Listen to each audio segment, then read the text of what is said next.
all your favorite NBA players are back. We're kind of ignoring them right now. Yes. But the NBA is back. And listen, DraftKings Sportsbook is an official sports betting partner of the NBA, and it's the place to bet on NBA stars this season. So if once the World Series is over, then you can get to the NBA stuff. Wemby, Brandon Ingram, Wemby. I like that. I like that. New customers bet just $5 and get 3 months of NBA League Pass, plus score $300 if your bet wins, paid in bonus bets. Download the DraftKings Sportsbook app and use the code SDPN. That's SDPN to bet $5 and get 3 months of League Pass. $300 in bonus bets if your bet wins. In partnership with DraftKings, the crown is yours. Gambling problem? Call 1-800-GAMBLER. In New York, call 1-877-8-HOPE-NY or text HOPE-NY 467-396. In Connecticut, help is available for problem gambling. Call 888-789-8777 or visit ccpg.org. Please play responsibly on behalf of Boot Hill Casino and Resort in Kansas. Pass-through per wager tax may apply in Illinois. 21 plus age and eligibility varies by jurisdiction. Void in Ontario. Restrictions apply. Bet must receive bonus bets, which expire in 7 days. Minimum odds required. NBA League Pass auto renews until canceled. Additional terms at dkng.com/audio. Limited time offer. And let's start the show. SDPP. The Steve Dangle Podcast with your hosts, Steve Dangle, Adam Wilde, and Jesse Blake. Let's go! Wow. No. Sit down, Jesse. This is your round of applause. You sit down. Jesse Blake, everybody. This is all Jesse Blake. Jesse Blake, sit down. All Jesse Blake. Sit down. My goodness. All of you. No. Wow. No. Listen, Wow. to Wow. quote the Calgary Roughnecks in arena guy, whenever somebody else on the other team gets a penalty, sit down, Jesse, and shut up. That's what they say at the Calgary they Roughnecks. do? That's what they say at the Calgary Roughnecks lacrosse Do they play games. at the Saddle Dome too? They do. Oh, Yeah. And Do by they the have way, asbestos in their lungs? no, they do not. But they used to. But they do Jesus. have. They have that a lot place of. is so old. It is and old. broken. It's probably got asbestos in there. It's Somebody's so not wrong. old and broken. Broken yet character, Jesse. That's what they say about old things that are old and broken. That's right. That's right. It has a charm. It's cozy, you would say, the Saddle Dome. Houses that are like run down, they're like a cozy home. Yeah. No, It's a cozy feel as is. That's how people describe me too. It's just, oh no, oh no. broken. oh no. But Jesse, I just what do you want to say? What do you want to say? Well, no. I just wanted to point out that over the last 2 nights, Jesse has streamed for 10 and a half hours. Okay. 10 Crazy. and a half hours. No, Tuesday, I thought the world was going to end that way. I thought we were all going to die watching Dodger Stadium, and we were never going to get out of that because the Blue Jays decided that they were going to have their Buffalo Bison's team plus Vladdy out there. Yeah. Because John Schneider switched everybody, as he always does, towards the end of the actual game. And then a whole other baseball game broke out for another 9 innings. So, yeah, I had to stream I was so upset at the end when I realized I streamed for 6 hours, 59 minutes, and 30 seconds. Yeah, you didn't quite get to 7. At the end, so on the stream, I was like, oh, we're 2 minutes till 3. Yeah. I'll just go on. We'll just chat for another 2 minutes. I'll shout out where you're watching from. 3 a.m. 3 a.m. Yes. Not 3 hours. 3 a.m. is when we had to cut off because the game was over. I was like, oh, I'll just go till I hit 7 hours on the clock on the YouTube. And then I didn't realize that I didn't start right at 8. I must have started at like 8 and then 30 seconds into 8 p.m. So then going at 3 and I cut it off. I was like, 30 seconds short. So it was all for a waste. It was all for nothing. Well, Jesse, Mike Medano Blake. yeah, really. You're right there. Really? 99. Could have had the longest one ever, but somebody will have to Producer go for 7 hours. Babcock's like, all right, that's enough. Yeah. But I was like, here's my phone. Bunch of pictures of my dog. Yeah. Oh, It was no.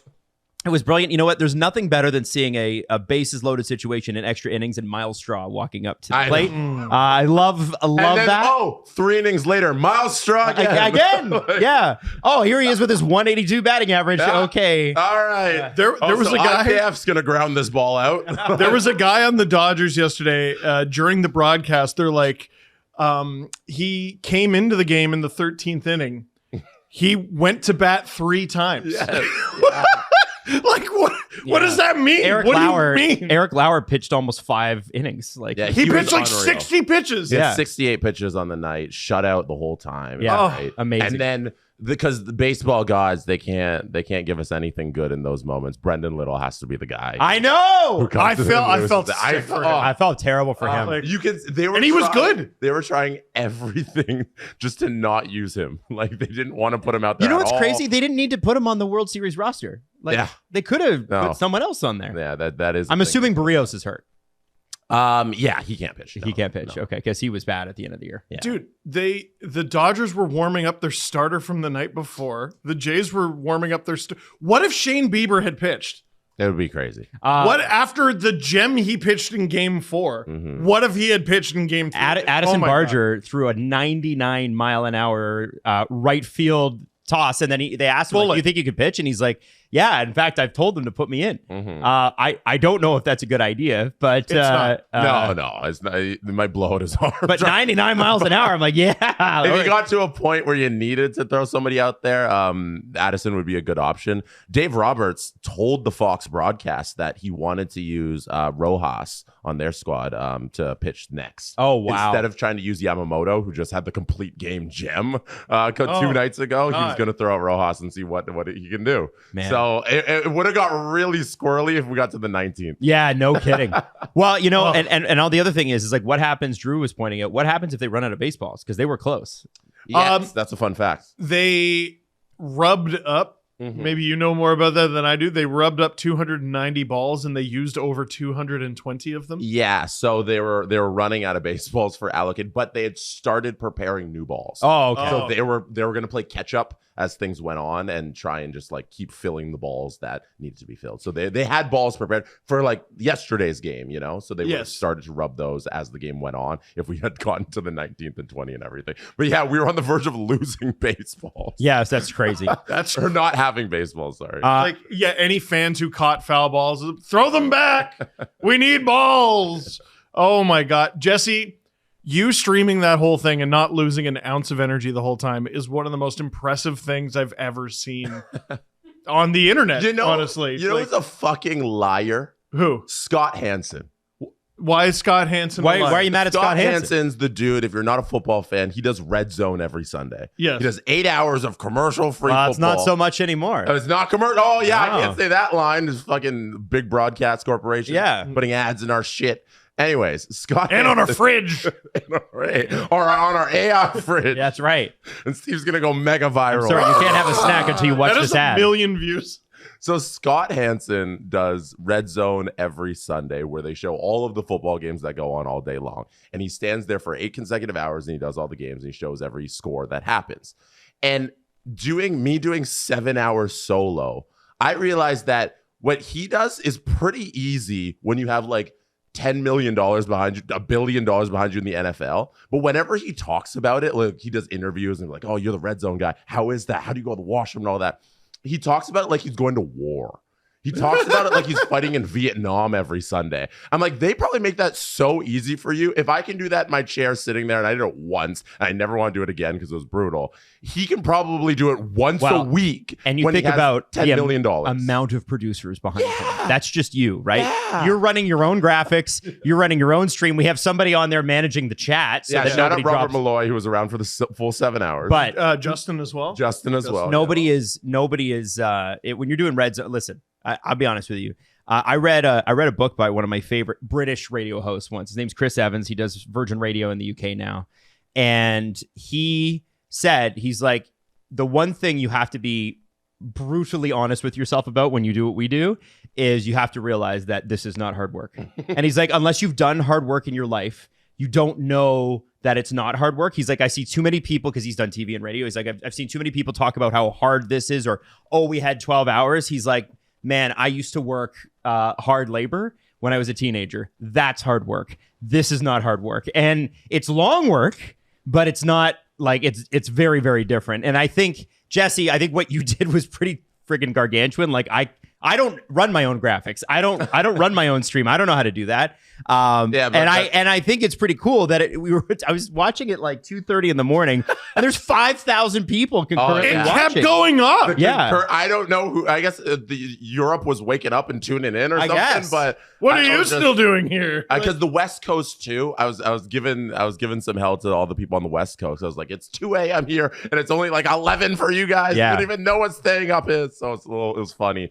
But yeah, I guess more West Coast people tuned into that number. It just kept ticking up as we got deeper into the night. Yes. Yeah, and then you were at our 10 a.m. meeting the next day. No, I did not make it the next day. I barely made it to the 8 p.m. stream yesterday. I couldn't believe you woke up to tell us you're not coming. I tried. I got up, and then it was like 30 minutes or like 40 minutes to the meeting. I was like, even if I left right now, I'd probably be late to it. Did you even make it into the shower? No. I was walking around. I was like, I can't do it. It's crazy you even got out of bed. That's crazy. Yep. And it was great to see the Jays win and get one back. And you know what was crazy is like going into this, like they had in multiple cases loaded up bases, got people in the scoring position, and just for whatever reason not been able to thrown out at home. Thrown out at home More a couple than times.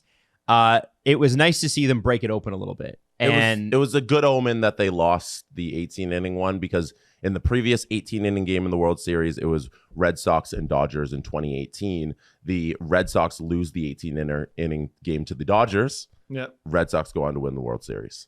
There you go. That's crazy. I thought the whole time, I'm like, no matter who wins this game, the Jays are winning game 4 and probably game 5. Mm-hmm. That's what it's just the way, like, think of how important Chris Bassett was yesterday. Yeah, they used literally every pitcher, but I was like, think of how fresh some of their most important guys are. Yeah. Like, did they manage the bench very well? No, they did not. But I thought it was going to affect the Dodgers, and there's no way they were going to, the Jays were going to lose game 4.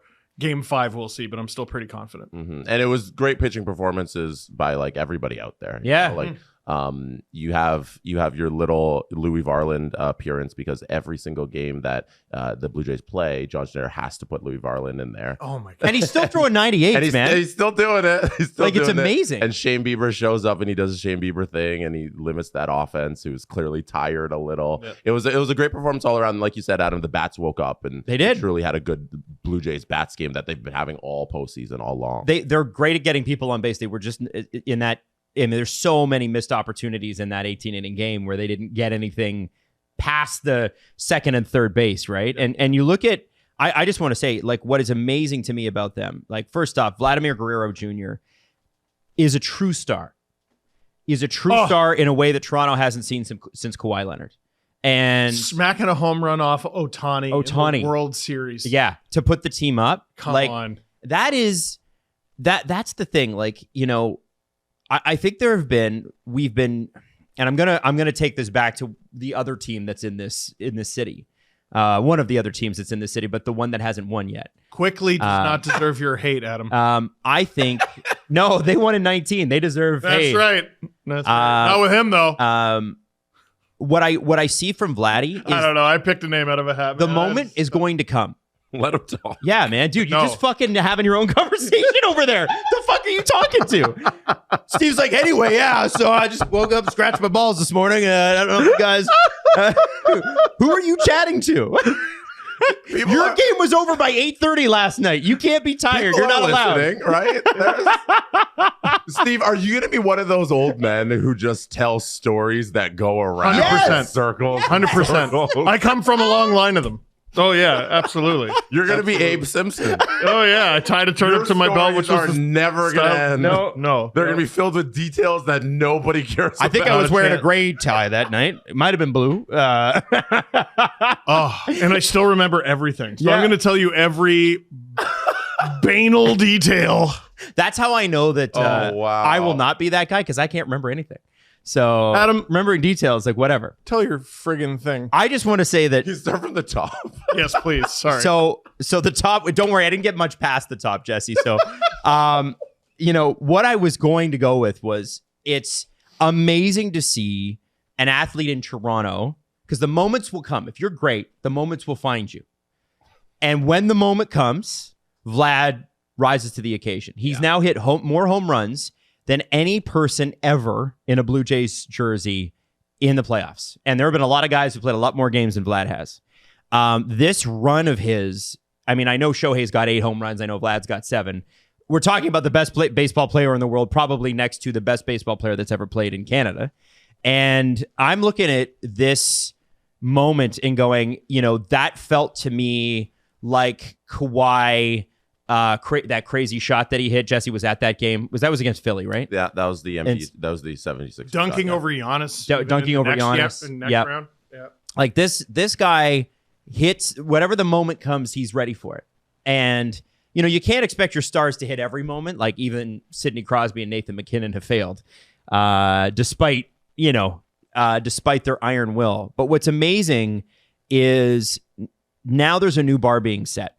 And I think it's really important that we don't forget this bar. Like, I think when we saw Kawhi, it was like, oh, that's crazy. And then COVID hit and it scrambled everybody, right? Some people have never come back from COVID. So you could be forgiven for remembering or not remembering how unbelievable Kawhi was, how unbelievable Kyle Lowry was on the way to that Raptors championship. With Vlad, I'm looking at him, I'm like, first off, this guy's going to be the most famous athlete in Canada.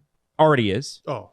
And if they win, and secondly, being a Toronto sports fan and being told, hey, it's your fault, or hey, they'll get him next year, or hey, their expected goals was actually pretty high. What I see is we have a bunch of guys who are local stars, maybe notable league-wide, but a true superstar we do not have.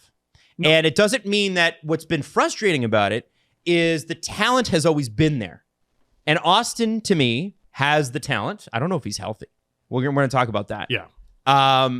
He has the talent, but to be a true superstar, you must do it when it matters. You look at Sid, you look at Evgeny Malkin, the season he's having, Jack Eichel in 2022 on their run to the Stanley Cup Finals, Nathan McKinnon's run with the Avs, Matthew Tkachuk with the Florida Panthers. Like you have to be that best player in those hardest moments against the best players. He just took the best player in the world yard. Mm-hmm. Mm-hmm. That's crazy. Best player ever to ever play baseball. And I needed to say that because I feel like we have let, people have been like, you guys are too hard on the Leafs. You guys are too hard on the Leafs. No, I think that the Blue Jays are showing us that, in fact, everybody who was like, hey, this isn't good enough was right. We know what the bar is. Yes. Yeah. We didn't know, though, because we don't have a lot of wins in this city. Listen, right? People make up fairy tales in fantasies to make themselves feel better about the monster under their bed. And that's what, the scary fan thing is with the Leafs. You talk about local stars and then superstars. Yeah, local stars are the Leafs. Hockey, like the chasm between hockey and baseball. Oh, it's crazy. Is insane. Yeah. And sometimes in this market and in this country, we don't appreciate it until it's staring us right in the face, until the Jays are faced with a moment like this, until, I remember 2019, I was like, Charles Barkley is standing in a place where I've stood. That's crazy. He's in Maple Leaf Square right now. Oh, wait, no, we don't call it that right now. It's Jurassic Park. Shaq's there. That's crazy. Stephen A. Smith and what was it? Who was the other guy? Gun to the Earth guy. Max Kellerman. Didn't Max Kellerman say the gun to the earth thing in Toronto? Wasn't that an in Toronto clip? Actually. No, because that was in Toronto? I don't know. It was one of those ones where they were on location. I want to say it was during that playoff. Yeah, I think it was. Yeah. You might be right. That might be. Toronto might be responsible for Gun to the Earth. I'm just throwing that out there. That's crazy. That's crazy. I don't think I ever put those two things together. No, but you have to talk to people who are from other places and places where something else is far and away the primary sport.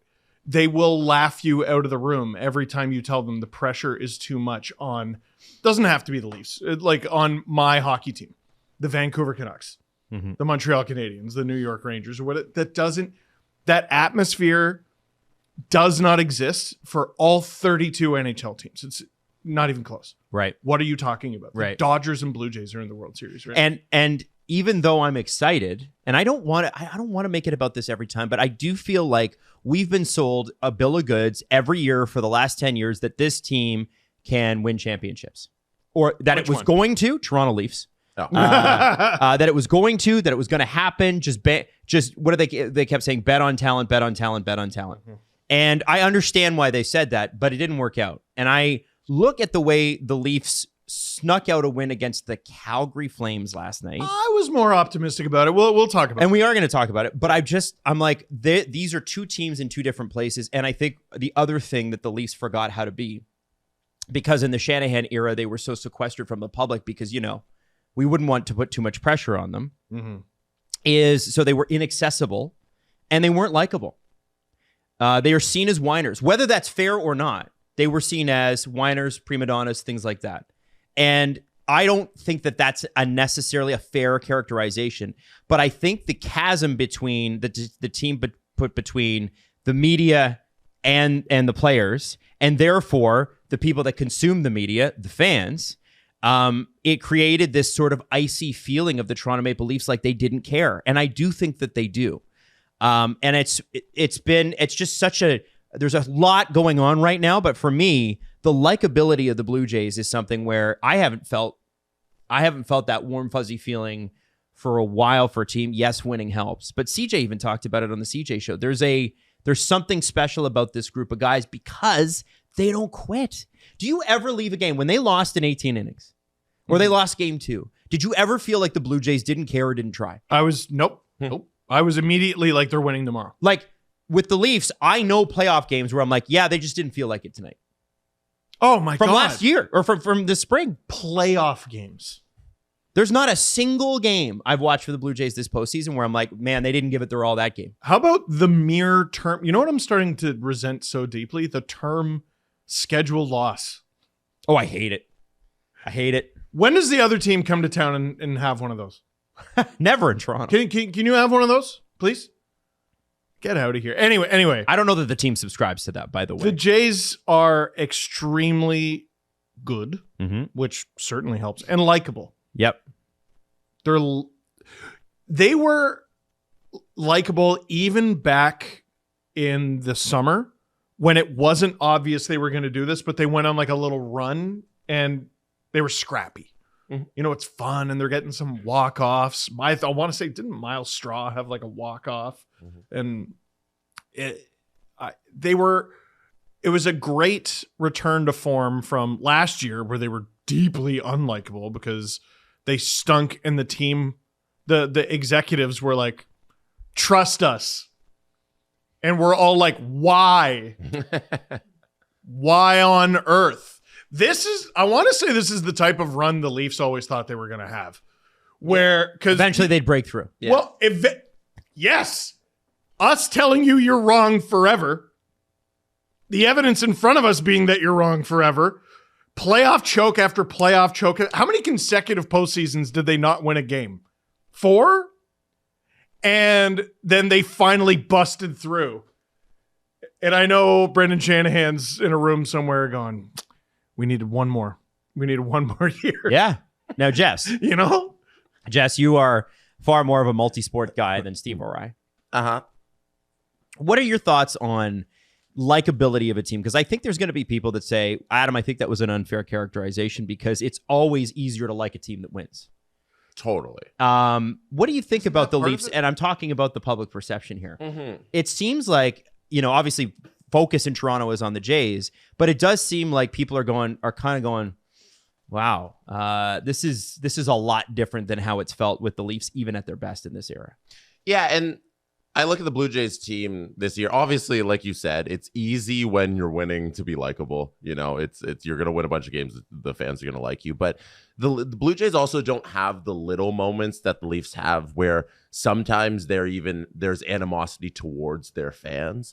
I think of last season when Austin was upset with the reaction in Scotiabank Arena to the Ryan Reeves fight that happened. Reeves hadn't fought in a while. He gets out there. There's a big scrap. The bench goes wild, but like the reaction in Scotia is a little muted, right? And he goes out there and he's like, I would have liked to see a bigger pop from the fans. The Blue Jays have always been fan first and always been so appreciative of the position that they're in that I don't know if it's just built up. I don't want to call it resentment, but built up just everything that comes with being a Toronto Maple Leaf and the failures that exist around it. There isn't that we're either the big bad Yankees, we don't care, because Yankees fans, like, they hate They're their tough, guys. man. They're They tough. hate their guys. They love their guys, but they hate them as well. You know, it's this back and forth. And when they lost, I never heard one person say, you know what, it's the pressure in New York. no, nobody says that. But they'll love Aaron Judge, but they'll like hate Aaron Boone, and there's all that back and forth with their fans. But it's a different attitude. The Leafs have a specific attitude about the way they go about their business, and it's not always the most appealing for the average person, because a lot of the times it is a little stuffy in that we're going to run our operation knowing that we don't need to gather your attention because we already have it. And I think that kind of permeates throughout the organization down to the players and how everything kind of operates. And that's where you get the feeling of, hey, maybe they're not totally likable. You know, it's a whole culture ethos. And baseball is a different atmosphere. It is. And bigger stadiums and cheaper tickets and all that. Yeah. That's a whole thing around it that I think needs to be said that lays into your conversation, right? Even you go down to the little things of the Rogers Center where, like, you can bring in your own food because they're a family atmosphere. They say, bring your cooler with your snacks for Leo because you can do that because we want you to come to this game. And that goes to, hey, our clubhouse is a lot more accessible for the media there in Toronto. I know we own the team and we own the media, so there's a good relationship there, but so do the Leafs, you know? So there's a whole culture around it that I think lends itself to the fans feeling better about the team and liking the team more. And the Leafs, if they can change that culture over the next how many years, hopefully they can do that. It will take years, but I think they're trying. I think it's starting. It's not an easy thing to fix. No. It's not. And especially when you've raised the group of guys that were part of that group one way, right? Now, one thing I do want to say is I have heard through multiple different sources that Ed Rogers, and I've said this on the show before, it's important. I read his book. It's important. It's important to him to have championships. And I've heard as early as 4 or 5 years ago from people going, this guy has said championships, especially after he really took over Rogers. He was like, that's a major part. Because obviously when the Blue Jays do well, Rogers' stock does extremely well. And beyond that, his father, when their app works, it does well. For people, yeah, well, we'll talk about that. People don't realize that his father was a not just a tech conglomerate. This guy built a business from nothing, took some crazy swings, almost went bankrupt multiple times. The guy was an animal. And so when you're growing up in the shadow of somebody like that, that's really difficult. And I think for him, whether or not, you could say what you want about, billionaires or whatever it is, but what is pretty clear is that it's important to him that they win. And what's happened, the difference is people are like, well, they own part of the Maple Leafs. Yes, part. And what happened in the upstairs at Maple Leaf Sports and Entertainment was, Bell and Rogers were sort of two sides of one coin, and Larry Tannenbaum kind of, with his 27%, was able to flip the coin whatever way he wanted. If you could get Larry on side, you were going to win the vote. And now that Bell is gone and Larry is due to divest of his shares next year, if reports are to be believed, then Rogers will probably buy Larry out of what the 20% he still has because he sold part of it to Omers. And then you basically got a full takeover of the Rogers group owning all Toronto sports. And I think you're already seeing the changes at the top with the Maple Leafs and the Raptors. They've eliminated that president's position. And I'm pretty sure that, again, this is what I've heard, is that people are not thrilled about where the Leafs are currently at Rogers. And so, they got the World Series going on. They're doing their thing, but they're not thrilled about it. And they want the team to win. And I know that there were people in Games 5 and Game 7 at head office who were extraordinarily embarrassed by what went down. And so at very least I know through people that they're seeing what we saw. What an encouraging word, though. Embarrassed. Angry, bare minimum. Disappointed, not enough. Embarrassed, thank you. Because they were. Both of those games happen on home ice, which is just not talked about enough. That they lost by a combined score of, was it 11 or 12? 12-2. 2? That's why we got blamed for it, though, was because it was home ice. It must be the fans.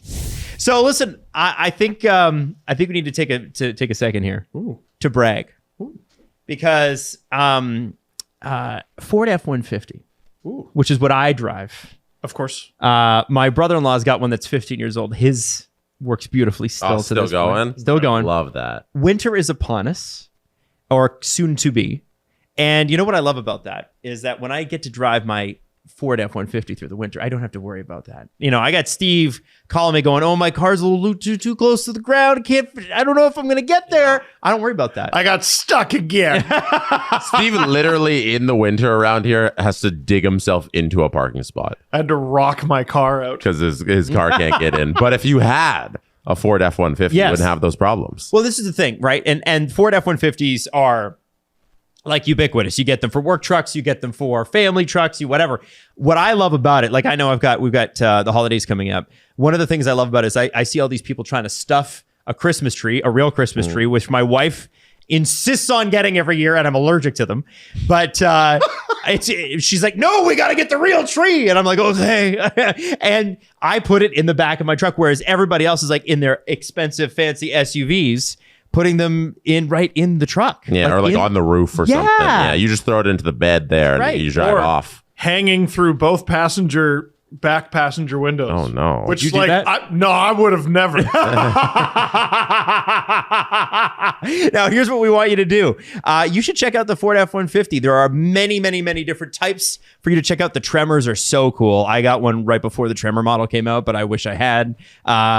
Ready, set, Ford. Check out your local Ford dealer for the Ford F-150. And also, there's a whole bunch of other great things you should check out. But Ford F-150, highly recommended by me. I believe there's a site too that you can visit. Oh, what is it, Jesse? Ford.ca/F150. That's really complicated. Could you repeat it just in case I didn't get it the first time? Ford.ca/F150. So there you go.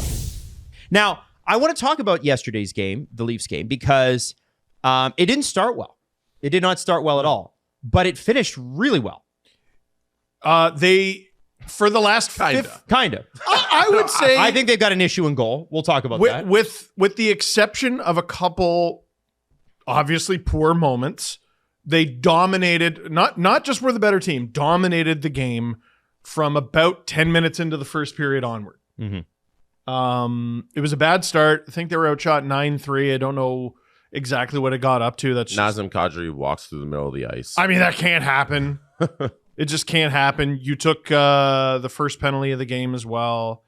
Oliver Ekman-Larsson has the worst whistle in the National Hockey League. Man, that holding call was crazy. Yeah, both of them nonsense. sucked. I was about to be like, OEL, you got to stay out of the friggin' box. No. And then both penalties stunk.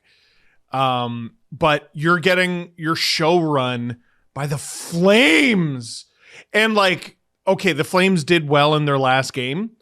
I don't know if you noticed, but that game really kicked off a hornet's nest in New York with the Rangers, because the Rangers had struggled to start this season, but that game made everyone go, okay, maybe they're actually screwed here. Yeah, I came on this show and I was upset because it's the Flames. Yes. That was your game to get New York. But it wasn't just you. It wasn't, it spread and it was bad. Oh man, do they need to? I was seeing videos this morning. Do they need to move off of the core? The Lafreniere stuff. It turns out we weren't the only ones to talk about it. And for the rest of the night, after the Flames got a 1-0 lead, they were far and away the inferior team. The Leafs were much, much, much better, and they did win it in regulation. They didn't need overtime, right? That game, I'm willing to file under hooray. I'm willing to file that. Tell me why. Because I am too. Yeah. And I don't know why though.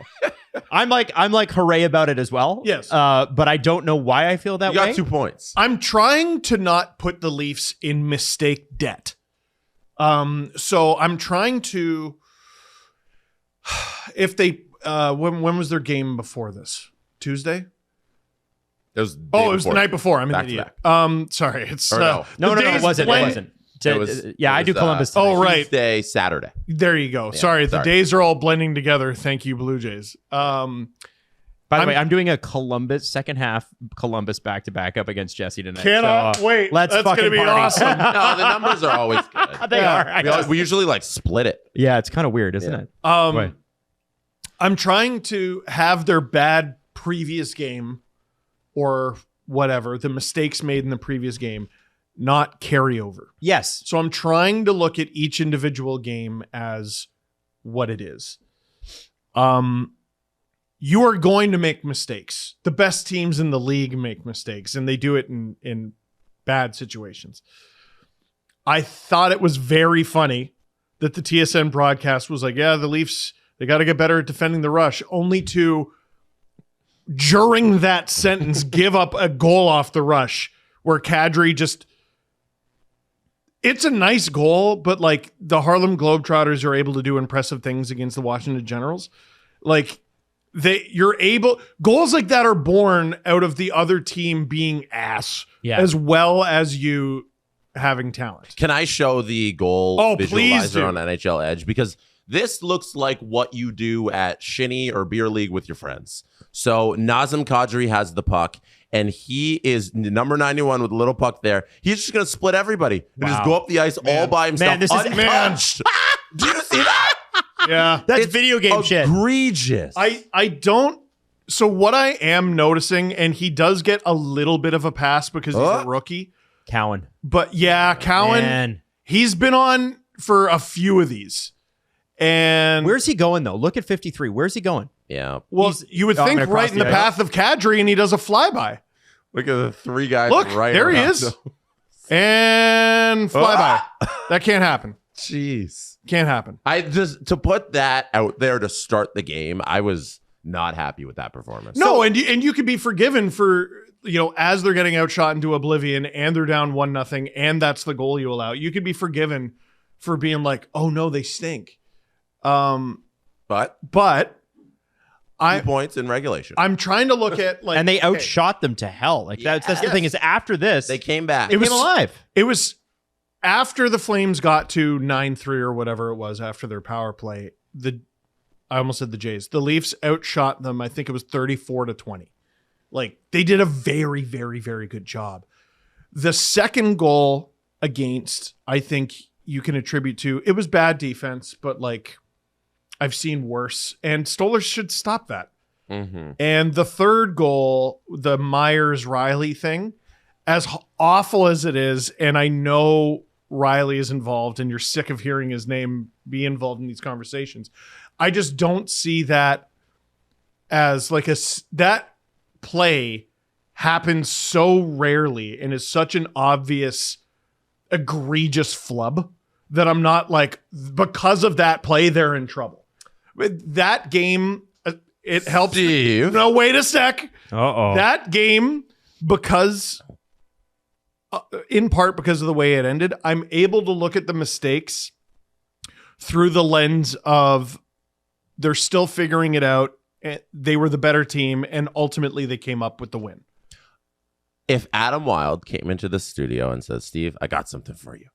And then he goes and he's like, don't look at this. And then he starts playing this clip of Evan Bouchard. And Evan Bouchard throws a puck to the other end of the ice and nobody's there. And it leads directly to a goal. How are you reacting? I'm looking at his knees and how he is deploying them. Mm-hmm. And I would say, oh, Evan. And I have to say, I was like, oh, Mo. And what's funny is it might not have been Mo. Mm-hmm. It might have been Myers didn't want the puck, which is very contrary to how the sport is played. You're supposed to want it. Are you giving the Leafs a little leash here because you can't go at them every day? You can't be upset when they come with that is points. part of it, yeah. But and are we forgiving a mistake that you can't make? Because in big moments you can't be making mistakes. I am far more concerned with goals 1 and 2. Because those are more likely to happen on a night-to-night basis if you don't mind your P's and Q's than goal 3. Goal 3 is just such an egregious piece of garbage that rarely happens, and I'd be surprised if Myers or Riley made that same mistake again anytime soon. Clip this. because like that's embarrassing and it almost cost you the game. So is a spinning backhand to center ice, maybe in a playoff game by a guy who does a lot of spins in pregame, and his security guy probably maybe has a good relationship with the guy next to. You know what's so frustrating, Jesse? When you first started that, I thought you were talking about Travis Darnell. I thought he was too. No, and you were talking about Mitch Marner. How did they do that more than once? Yep. Not the Dermott one, the most recent one from this past play. I don't know. That can't happen in April. It shouldn't happen ever. That can't happen in the playoffs. It didn't. It happened now. And that's the lens I'm trying to look at it through. Mm-hmm. I think Morgan Riley knows that, you don't need to tell when these athletes make mistakes and they screw up, they know what they screwed up, but I just don't want to see it. Yep. I agree. I don't want it on my television screen. I think if you were to give him truth serum, he'd be like, when I pass the puck, I assume it's to a willing recipient. Yeah, well, if Myers is the target here, same thing. I don't want to see that. No, I agree. And who knows if he's in the lineup in the playoffs. Well, he gets a lot more leash because he's the seventh guy. But ultimately, I saw them, we only talked about the goals against. What have we begged Max Domi to do? Well, first of all, we've been giving it to him because he's been awful. And he still didn't look good on that second goal. And producer Drew pointing out hilariously, before his second goal of the game, he was actually a -1, that's the most delightfully Max Domi stat in the world. We've been begging him to shoot it more. He's gone too far in the other direction. He does not have an assist yet, but he puts up 2 goals in those games, including one with 2 minutes to go, because he's frigging shooting with this missile of a shot that we just didn't see very much last year. All right, great. Matthew Nyes is developing into the dream player that we all hoped he would. In your wildest dreams, did you think he would become this? And he's already this. He's awesome. I said it's been 25 years since they had a legit power forward option. Willie had a good game despite, in the first period, there were moments where you're like, he shouldn't be in this game. Coming off an injury. Tavares still looks absolutely incredible. To me, the most concerning part of this roster, far and away, is Austin Matthews. Yeah, it's. I know it's not talent, so it must be something else. It's getting towards, I hope he's hurt territory, because this can't just be what he is. Holy shit. Now, he does have 8 points, 5 goals. Yeah. But if you only look at that, you're not looking at the game. Well, and he's not dominating play. He probably should have had an assist. He should have had an assist on the Nyes thing. That shouldn't have been an unassisted goal. Well, it's because the Flames tried to clear it and it went straight to Nyes. So there could have been 2 assists there, and they took both of them away. So you maybe that was a great play from him at a great moment in the game, third period. You can have a bad first, you can have a bad second. You forget about all of it if you have a good third, and he had a good third. You see how I'm stacking all these things, as small as some of them are, on top of each other, and it's leading to a little positive pyramid up at the top. Yeah, which I think is fair. Yeah. And listen, they can undo that entire thing tonight. Mm-hmm. They could. Or they can keep building. Now, the Leafs are always ass on the second half of a back-to-back when they're playing the Blue Jackets. That is a guarantee, usually, what we would call a scheduled loss. Not on a Tuesday. On a Tuesday. Well, it's Wednesday. I know. That's what I'm saying. There's something about... I would love to know the Leafs' record against the Blue Jackets on a Tuesday, because I'm pretty sure it's 0-500. It's bad. It's bad. And I do think... this is the thing. I started here. I keep saying this. The talent is there. Team has the talent. Need to love to see what this lineup looks like with Scott Lautenbach in it, because that seems to be the thing that throws everything off. So I was thinking about that. Someone yesterday, so I've been trying to put into words what's concerning about Matthews' play, because I don't know if he's playing bad, but he's definitely not playing good. And they're like, when did he turn into a defensive 2C? And I'm like, that's it. Because a defensive 2C is not bad. There's a lot of teams in this league that could use a defensive 2C right now. He makes $13.25 million. And when Lawton comes back, does that take enough defensive load off of Austin that he's able to take on different assignments? Nicholas Waugh's got to learn how to win a faceoff.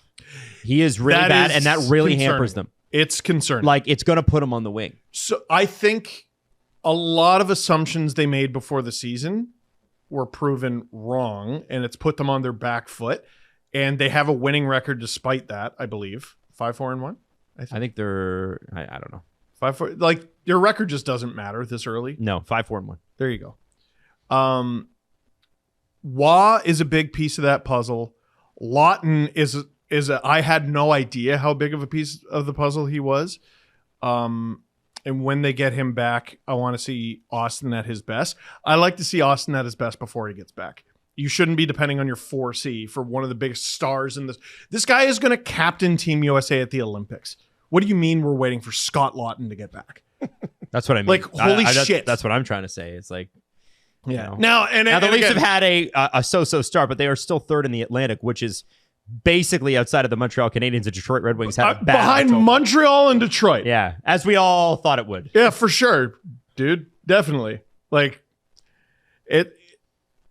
listen, good result. No, I'm not done lots talking. of good to build on. Stollers, dude. We have to talk about he's awful. Would it shock you to learn that Waugh has a 52% face-off percentage? So why don't they trust him in the defensive zone with it then? I don't know. It would shock me because his career average is like 45. Yeah, he's 52% this year. That is phenomenal. John Tavares is 58. Matthews is 59. That's and crazy. Domi's 47. And they still play him at center. Stop doing that. Domi's 47. What's Lorentz? I know he played center for a couple of games. Lorentz has won 6 draws, lost 8. That's 42.9%. Yeah, that's not right. There you go. William Nylander, 47%. Hey, with his future 8 center. wins and 9 losses. Man, they should try him at center. Nick Robertson, 0 for 1. Oh, for one. Hey, okay. Have you guys noticed they're putting Nick Robertson out there for some penalty kills? Yes. And I thought I was like, listen, if you're going to do it against the team that can't generate offense. I love that. And they do it at the very end. But I like that for Nick. Like Craig Berube is trying to find him time and things to do. Yeah. He's not desperate to keep him in the line. He's giving him tasks. Yeah, I'm going to like- give you a chore. Like a little kid. First of Get all, a the star. team is not good enough for them to stop experimenting. Oh, yeah. Right? Yeah. Last year, oh man, it's hard to find Robertson ice time. I don't think it's hard this year. There's ice time available, you know? Yeah. Yeah. I would like to see them release Sammy Blais at one point just to see what's there. But like, yeah, good. Give him side quests. Give like the game-winning goal last night was scored with a line of Domi, Tavares, and Nyes on the ice. Whoever Tavares plays with plays well. He's secret sauce right now. Man, JT Austin? captain. Yo, they should make Tavares captain. No. Like, Pair him up with Austin and get him going. You know? They put Willie with Austin to try to get Austin going. It doesn't work. They put him back with Tavares. They immediately score. Yeah. That line, whoever's on it, dude, Michelli had a great play last night that led to a goal. It was the first one. Mm-hmm. Whatever that line touches turns to gold, and it's really holding the whole operation together. I know Adam wants to get into Stollers, but how do you guys, just on the Try to get into that for the 10 line minutes. blender stuff, how do you guys feel about that? Because I don't mind it. Because I know like Craig, he'll try the Willie thing next to Austin, and then immediately by like third period it's gone, or next game it's gone, and then everybody's kind of cycling in. Do you like that he's trying a whole bunch of stuff, or would you rather that he gives things extended runs and they get time to try it out? I would mind it a lot more if any line proved they were worth keeping together. Mm-hmm. So no, keep doing it. Yeah, I like it. I think it's keeping people on their toes, like Yes. on the ice, and that, hey, at any moment, like Nyes, you can be demoted to second line, even though it's not really demotion, whatever, but it's good. And if I'm the head coach who's annoyed with my players' lack of reception to my message so far, if you're listening to me, it shouldn't matter who you're playing with. If you stick to the system that I've taught you, that we've gone over, that we went over this morning at morning skate, you'll be okay. Now, Anthony Stollers has been ho-hum. I would kill for ho-hum. Since the Kraken game. Is he tired? Is he hurt? Or is he shook? Because it ain't good. He hasn't been this bad in 3 years. No. Right? Like 925 with Florida, 926 last year with Toronto. What is it? 7 straight games with a save percentage under 900? 8. Oy. So the Leafs are hemorrhaging chances. And like early in the season, he was giving them performances that they just frankly didn't deserve. The Rangers game in particular. Like holy hell. That second one? You guys are a little off on that. It's 4. Oh, Drew four? Drew fed us the wrong stat then. Oh. Attaboy, Drew. That was Drew. Yeah, but I trust Drew's stats. If I can't trust Drew's stats, come on. Piece of crap. Yeah, look, everything. Dollars What an was idiot. 897 last night, 833 against Buffalo, 882 against New Jersey, and then 857 against Seattle. And the game before that's the 966 against New York. Maybe it's Yeah. the Leafs. Like Maybe. It doesn't matter. Yeah, it It's doesn't not matter. that. You would expect there to be a noticeable chasm between him and Primo, and there hasn't been. Now, part of that is Primo's been better than I thought, honestly. Yeah, he signed this big extension, and the reason he was given it is because he's been so good. Mm-hmm. So that's pretty concerning. Now, a good goalie, an elite goalie, will cover up a lot of flaws, and maybe that's what he's been doing this whole time. But boy, it's a lot more pronounced when the puck actually goes in. And like Willie, when they lost 3 straight games last year before, don't remember, and he goes, "It's 3 games. What's the big deal?" I was like, I'm gonna lose my mind if you don't absolutely turn into the Tasmanian devil after saying that. Because if you lose a 4th straight, Yeah. I'm going to light my own hair on fire. And they win 3 straight, and then he goes, "Yeah, what's the big deal?" That was funny. Oh, Watch their shit, man. Awesome. that is how you back your shit up. Stollers, valid as his criticisms were, has not backed it up at all. And that's a concern right now. Yeah. Jess, I know you have. Do you look at the game specifically, though, and kind of excuse it away? Because they got run by New Jersey. You know, New Jersey's a better team. Yes. The Seattle game, that was the game where it's ugly. New Jersey, I was angry at the whole team. I don't just put that on Stollers. Last night, how many do you want? 1 back? 1 maybe? One. The second goal there where Domi gets beat.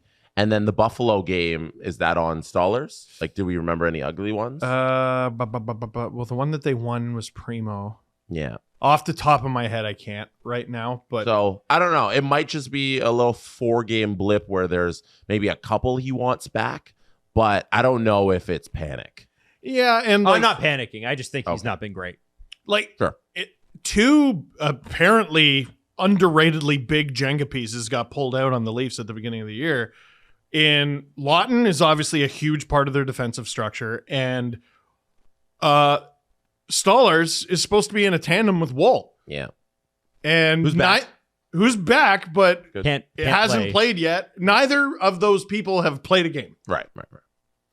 and they still have a winning record. Like, I think the fact that they've played the way they've played and they still have a winning record, and there's reason to believe that help is on the way, it's actually pretty encouraging. It bodes well.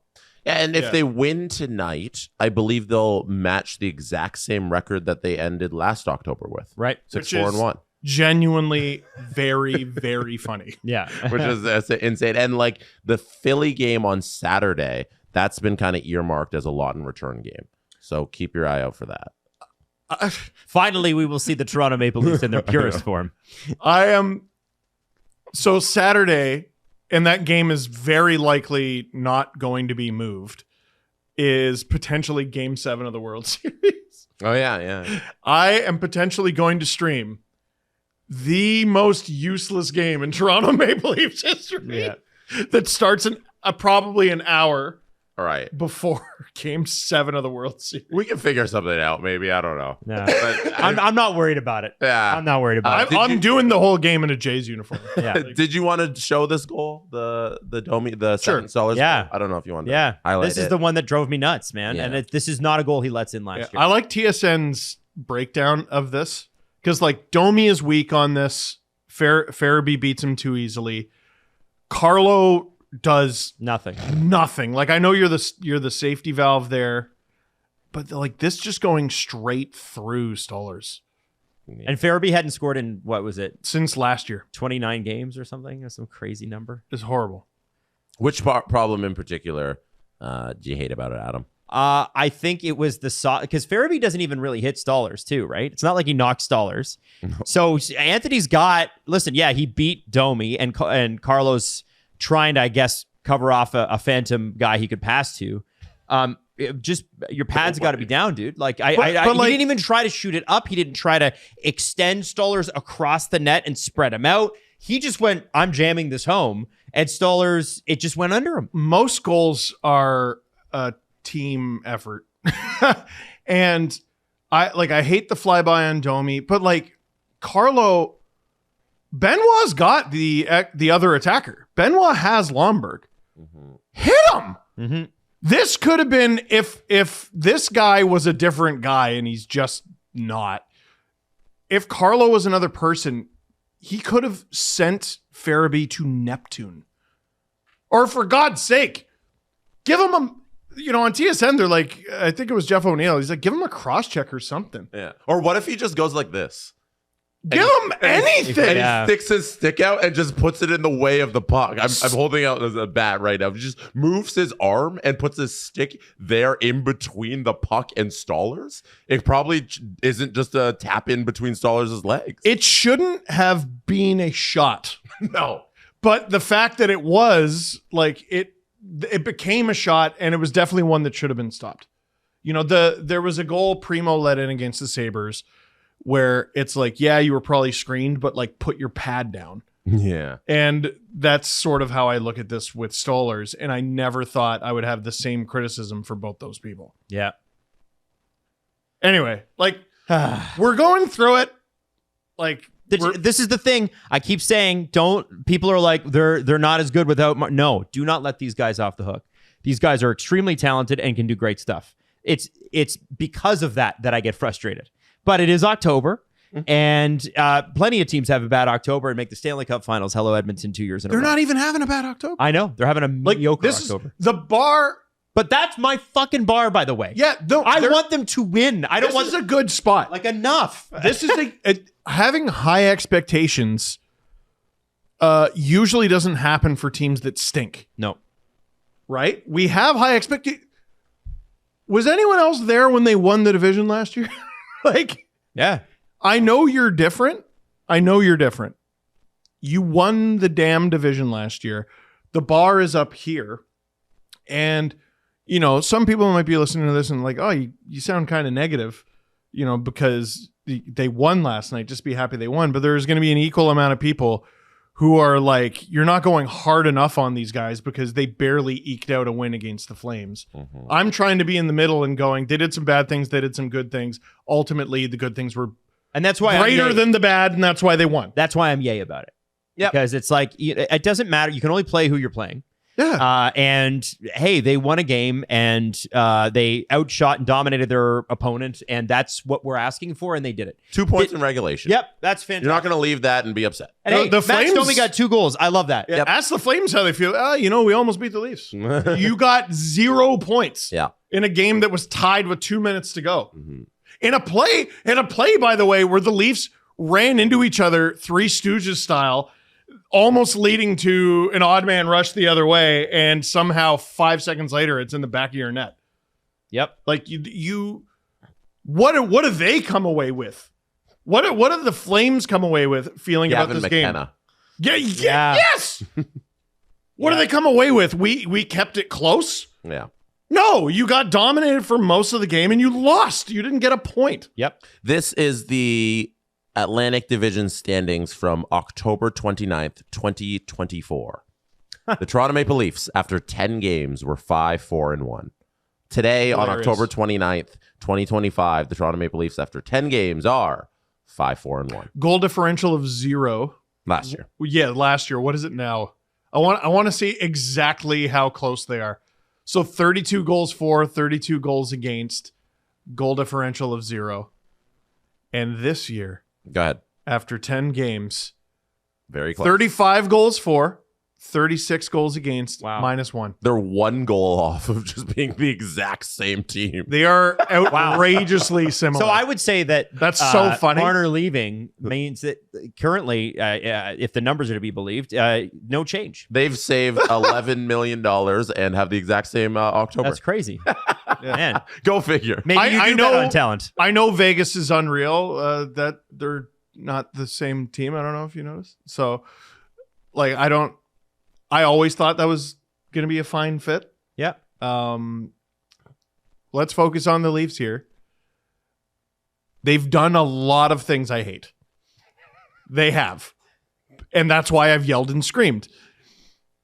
But I'm telling you, I like what I've seen over the last 3 games. Okay. And they haven't even won all of them. That's great. That's All right. great. They haven't even won all No. of them. The NHL schedulers need to fix the Leafs' stupid schedule. Why did they have 8 of 10 home games to start the season? There's some sort of reason Again. for that, and I don't know what it is. It's really stupid. They like to pack the American teams with road games because to avoid football.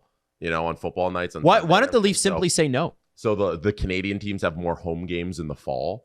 It's ridiculous scheduling.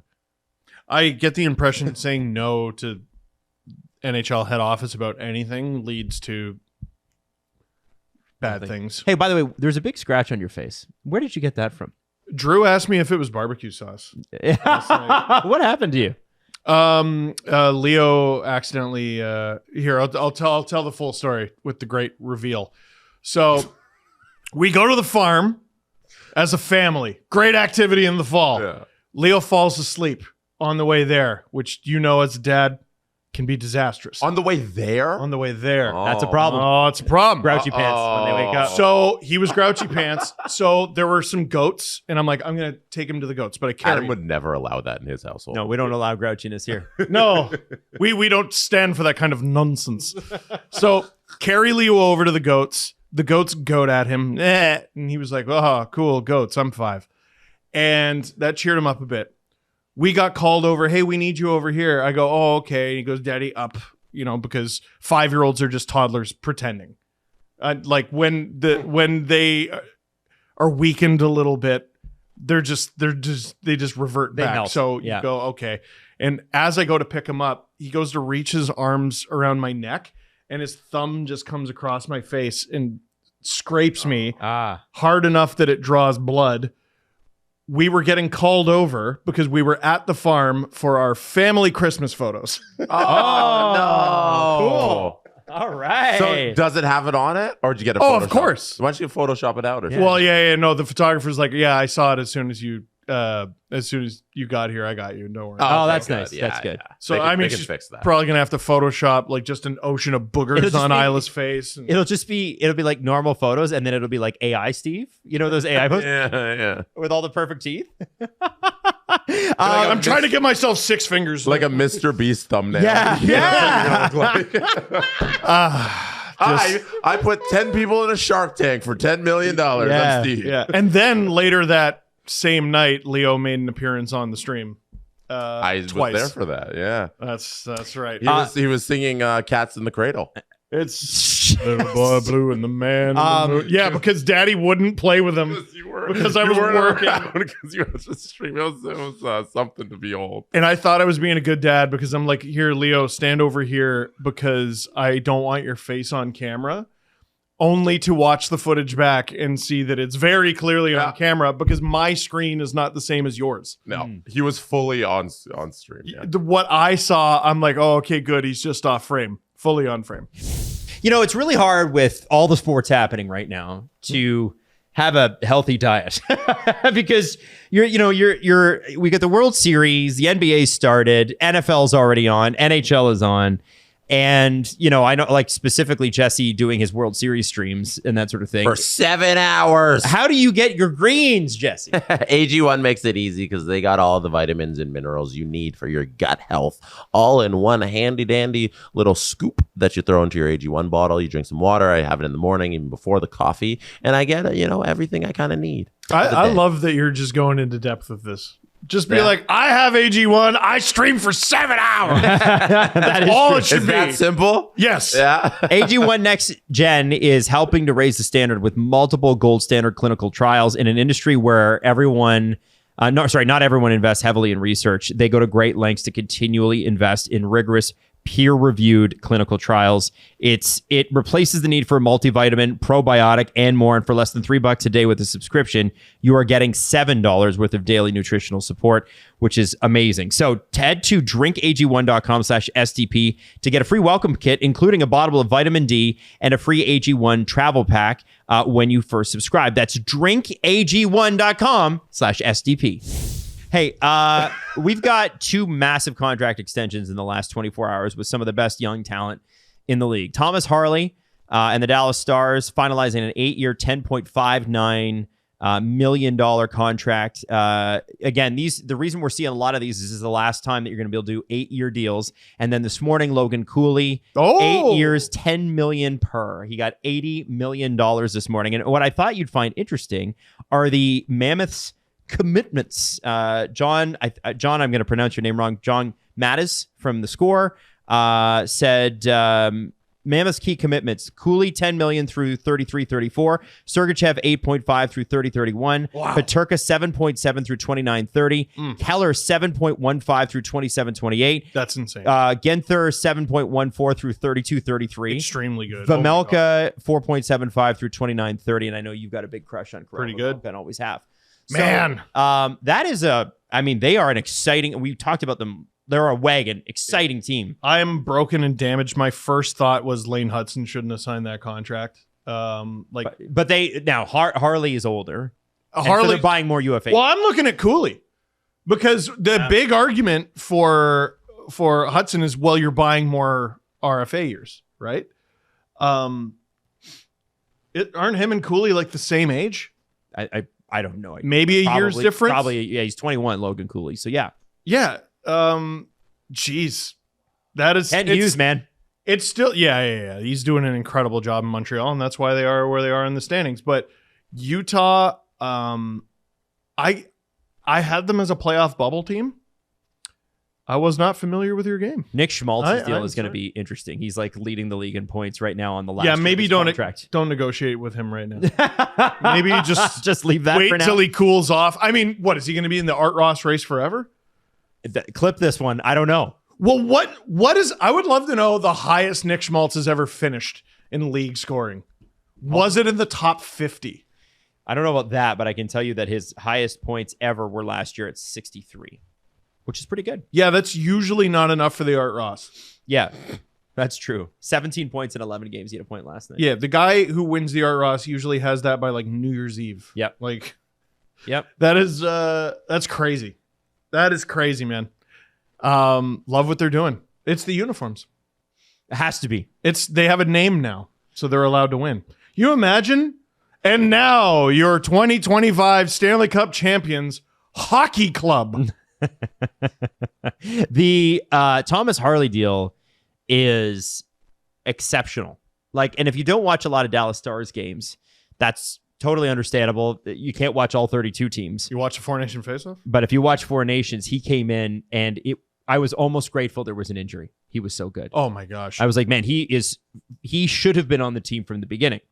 And he will be on the Olympic team and he will be great. This guy is like, once Cale Makar decides to stop winning Norris's, I think Thomas Harley's next man up. It's just feel hard like with Cale in the league. This generation of defensemen is going to be one of those generations stuck behind like 2 elite guys. Because in any year that Cale doesn't win it, Quinn will. Yeah. But Quinn's hurt. That's true. It's one of those. I sort of discovered this while writing the book last summer. There are some guys you go, why are they in the Hall of Fame? Why are they regarded with such, why are they revered the way they are? They haven't won anything. And then you look at who won during their tenure. And what are you supposed to do? Like, there were probably more than 3 or 4 Hall of Fame worthy goalies during the 90s. Mm-hmm. But they were all playing behind Brodeur, Waugh, Hasek, and Belfour. Yeah. Belfour is a Hall of Famer and like barely belongs in the conversation of those 3.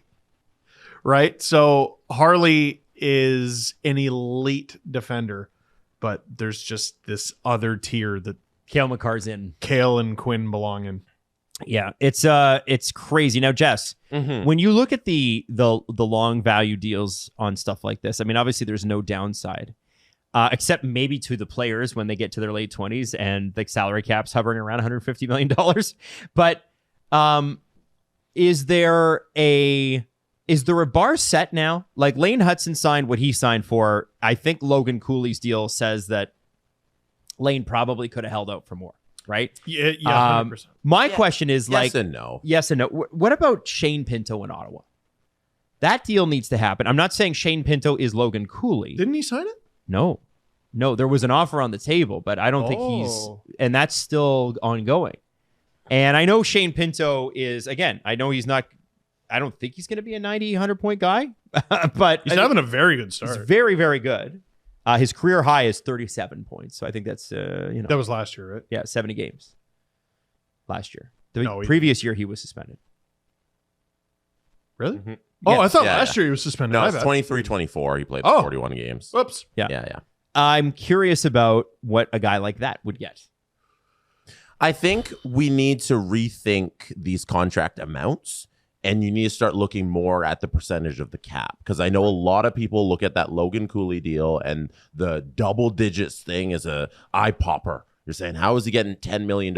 And Pierre LeBrun, I think in his tweet that breaking the news, mentioned that it's the 3rd highest contract ever coming out of an entry-level deal. Yep. That's insane. You think about all the people who've come out of entry-level deals, the greatest that we've all had in this league over the last 10 years, and this is the 3rd highest contract. But the percentage of cap that he's making is like Matt Barzal money. Yeah. In terms of what Matt Barzal signed at the percentage of the cap at the time when the cap was there. That's not a bad name. You know? So Yeah. we need so whatever number we're giving out here for Shane Pinto, it's got to be relative to what $121 million in the cap is going to be if he signs an 8-year deal and he's still around at that number. Well, and I wonder, is a second line center, because that's what he is. Mhm. If a second line center, at least right now, he could be a first line center, but I don't think, like, I compare him to other first line centers. I'm like, I don't think he's Matthews or Suzuki or, McKinnon or Crosby. Mm-hmm. If you're looking at a number 2 guy, what is that worth? It used to be, when we started the show, number 2 centers were worth $4 to $5 million max. Now they're worth 8 to 10. Well, it became 8 now, for a right while. now. Unless you are the Toronto Maple Leafs. And then you Because our second line center is still worth $4.5 million. We made a prepayment on that, though. Take Jesse. that. Anyway, we got to brag when the contract stuff Yeah. goes good for us. Yeah. It has never gone good for us. No, you're right. So I'm trying to think of guys who were that important to their team at a similar age. So, like, the name I came up with was Kadri, which that's not applicable but because of the age thing. UFA. Barzal's a good name. You know who's ironically kind of an interesting name in this conversation? Dylan Cousins and the deal he signed in Buffalo, which is now in Ottawa. Yeah. Because you're like, oh, maybe he'll be a number 1 center one day. I'm like, who's their number 1 center? Oh, that's Cousins. Dylan Cousins. Some Yeah. nights. There's Stützle. So, okay, what was Stützle's percentage of contract or percentage of cap when he signed the deal? You got to give me 40 seconds. Okay, to let you because I think about that and you might roll your eyes and go, well, Shane Pinto is not Tim Stützle. Well, he doesn't have to be. Mm-hmm. I'd be curious to know what Tim Stützle was when he signed the deal. Because I remember when he signed that going, this is going to be the best contract in the NHL. And he hasn't blossomed into what I thought he would. He's still very, very good. But he's I thought he was going to be dominant. Now, he's still only 23, which A is force. wild. Tim Stützle's 20. And by the way, the percentage of cap at the time, because the cap was $83 million, is he makes 8.35, so it's about 10%. It was 10% exactly. Yes, 10%. So for Pinto, that strikes me as high. Yeah. Oh, yeah. That's definitely high. The Logan Cooley contract comparison to that, like you said, the Tim Stützle deal was signed on September 2022. So that means at the time, Stützle had put up 90. Actually, no, he hadn't had his 90-point season. 58 points in 79 games. And then that season, he puts up 90 points. And he's coming out of his entry-level deal, which Pinto is not. Pinto's on his second deal? This would be a second deal, yeah. After the one he's on is the one out of the entry. 10 isn't. I don't think it's as far off as you think. It's not. Like what about like 8.25%, not million? Yeah, something like that'll work. That'll be less than 10.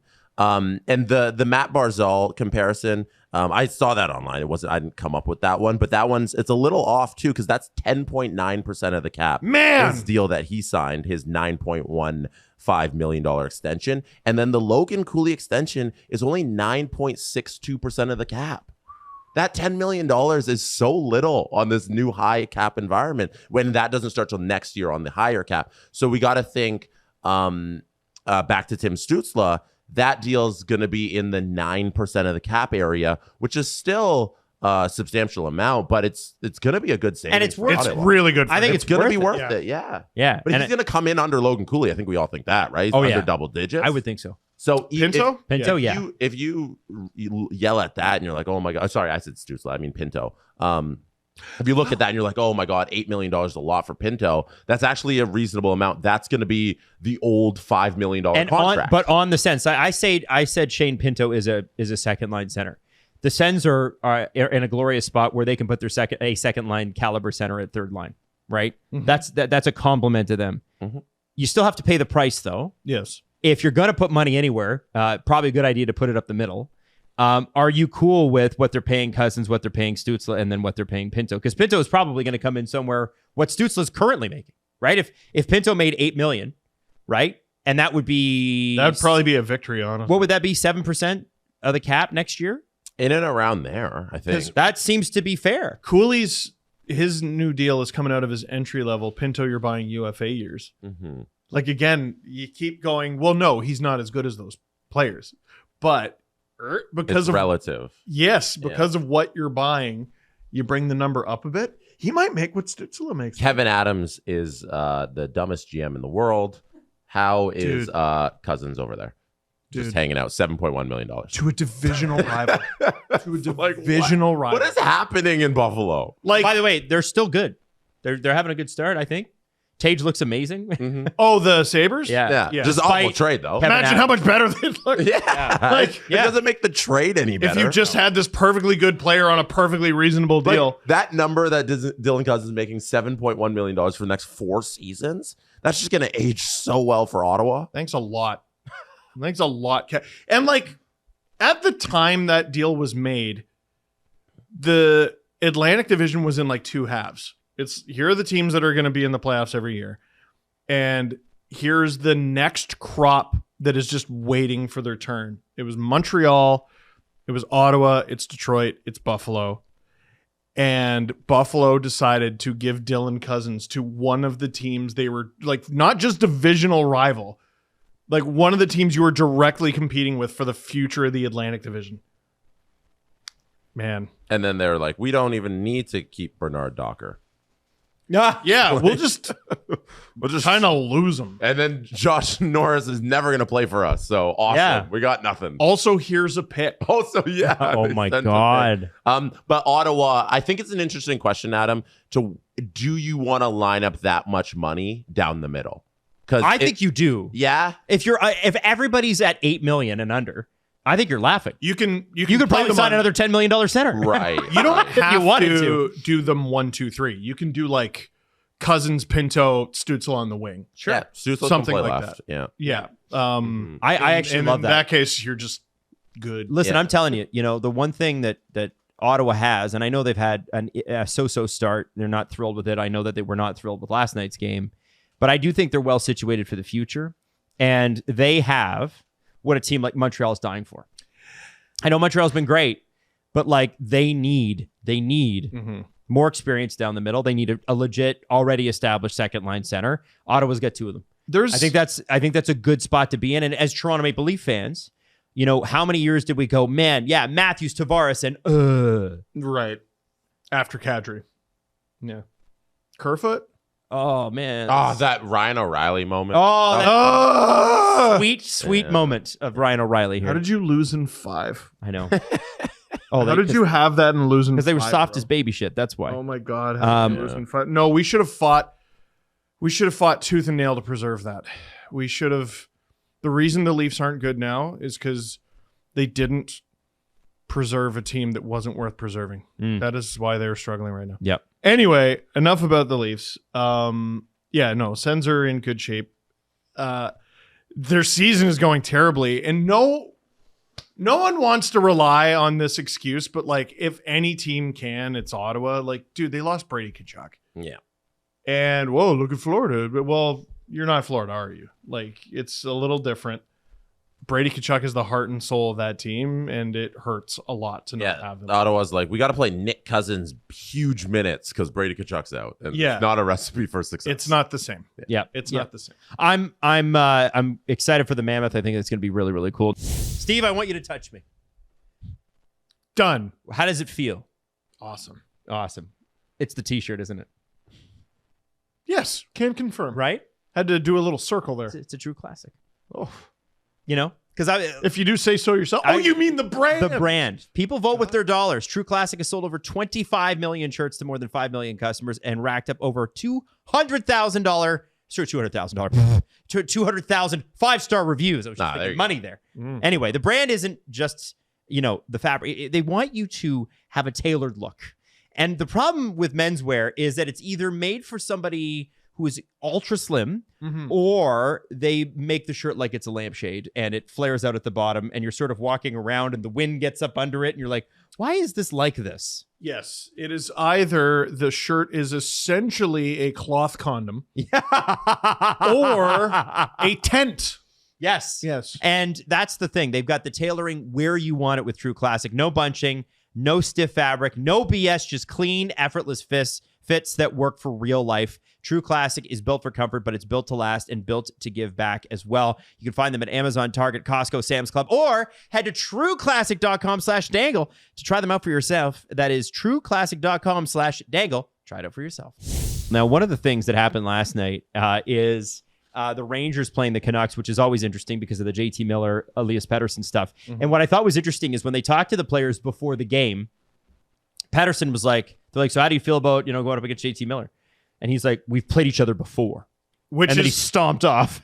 It's true, though. And they asked JT Miller about the Canucks, and he's like, a lot of great memories, a lot of blah, blah, blah. Like, you could tell one guy, like, both guys are under it right now. Yeah. They are under the microscope. They are under the gun in their respective situations. And neither is thriving. But I did feel like there was a far more mature answer from JT Miller than there was from Pettersson being snappy. And I think he's probably just annoyed generally at life right now because he's not playing the way he wants to play. I understand that. Okay. I get that. But the Rangers beating the Canucks last night, I know, again, it was the Frozen Frenzy. I didn't know the Frozen Frenzy was happening until 2 days ago because there was no advertising in Canada for it. I don't know what it was like in the States. But I thought that there was some intrigue in that game. And obviously Connor Garland going down is a massive loss for the Canucks. Huge. He's been playing so well. You know, they've already lost Hedl. Yeah, Garland's on my fantasy team, so I'm really sad about that. Right, of course. But beyond that, you know, not scoring a goal against the listless New York Rangers really sucks for the Canucks, I think. Yeah. It's one game, it's October, but we gotta go off what we have. Pettersson's just cooked, huh? I don't know. How long does a star making star money need to play like this for you to just be like it's over? Because he's been playing like this since the extension was signed. So that's up like spring 2 years ago. Yeah. If he gets to March and he's still playing this way, it will be 2 years of non-dominance from Elias Pettersson. Like, okay, last season he was hurt. Like, is he still hurt? He wasn't hurt enough to not play in the foreign nations. I assume he won't be hurt enough to play in the Olympics. Yep. Right? So he's going to play in the Olympics. Mm-hmm. If surely he's on Team Sweden. Right? Mm-hmm. At some point, like I know it was a Huffy answer, and I understand the energy of the Huffy answer. They already played against each other. What's the big deal? Man, you're in a bad mood a lot for a guy who makes that much. You know what I mean? At some point, just as an average hockey fan, don't you look at that and go, can you fake it? I fake it at work all the time. Can you fake it? Just a little bit? And that you can't have that and then back it up with dog shit. You got shut out by the Rangers? I don't know if you've been paying attention to how the winds have been blowing in the NHL this season. You got shut out by the Rangers? Where was the game? In Vancouver. In Vancouver. It's a home game, yeah. Yeah. Was he in a worse mood after the game? That might be the only thing that would make me Matt, feel better. I can't play this video, but I'm going to play the audio of the Pettersson comment here about him saying I played against him last year. What's your thoughts on facing JT tonight? I played against him last year too. What about potentially hard match? I know that you got a lot of McDavid in the last game. Do you look forward to playing against a guy of that quality? McDavid? Well, tonight in JT's case. Yeah. No, JT's an unbelievable player. He plays hard, and if I get matched up with him tonight, I'm going to try to be the winning side of it. How much pride do you take in playing that matchup role, regardless of who the opponent is? No, I want the matchup. I want the hardest. I think I'm a competitive person. I always want the toughest challenge out there because I like to think it brings the best out of me. Mm-hmm. Yeah? 8 points in 11 games he does have. Mm-hmm. You make a lot more than that. Like I like when he just on that when he pretends like McDavid. Like was he trying to say? I've played against better players in the team. Like was he talking about the Edmonton game? Like what was is that? the implication? Anyway, sorry. He's just being a brat. Like I just listen.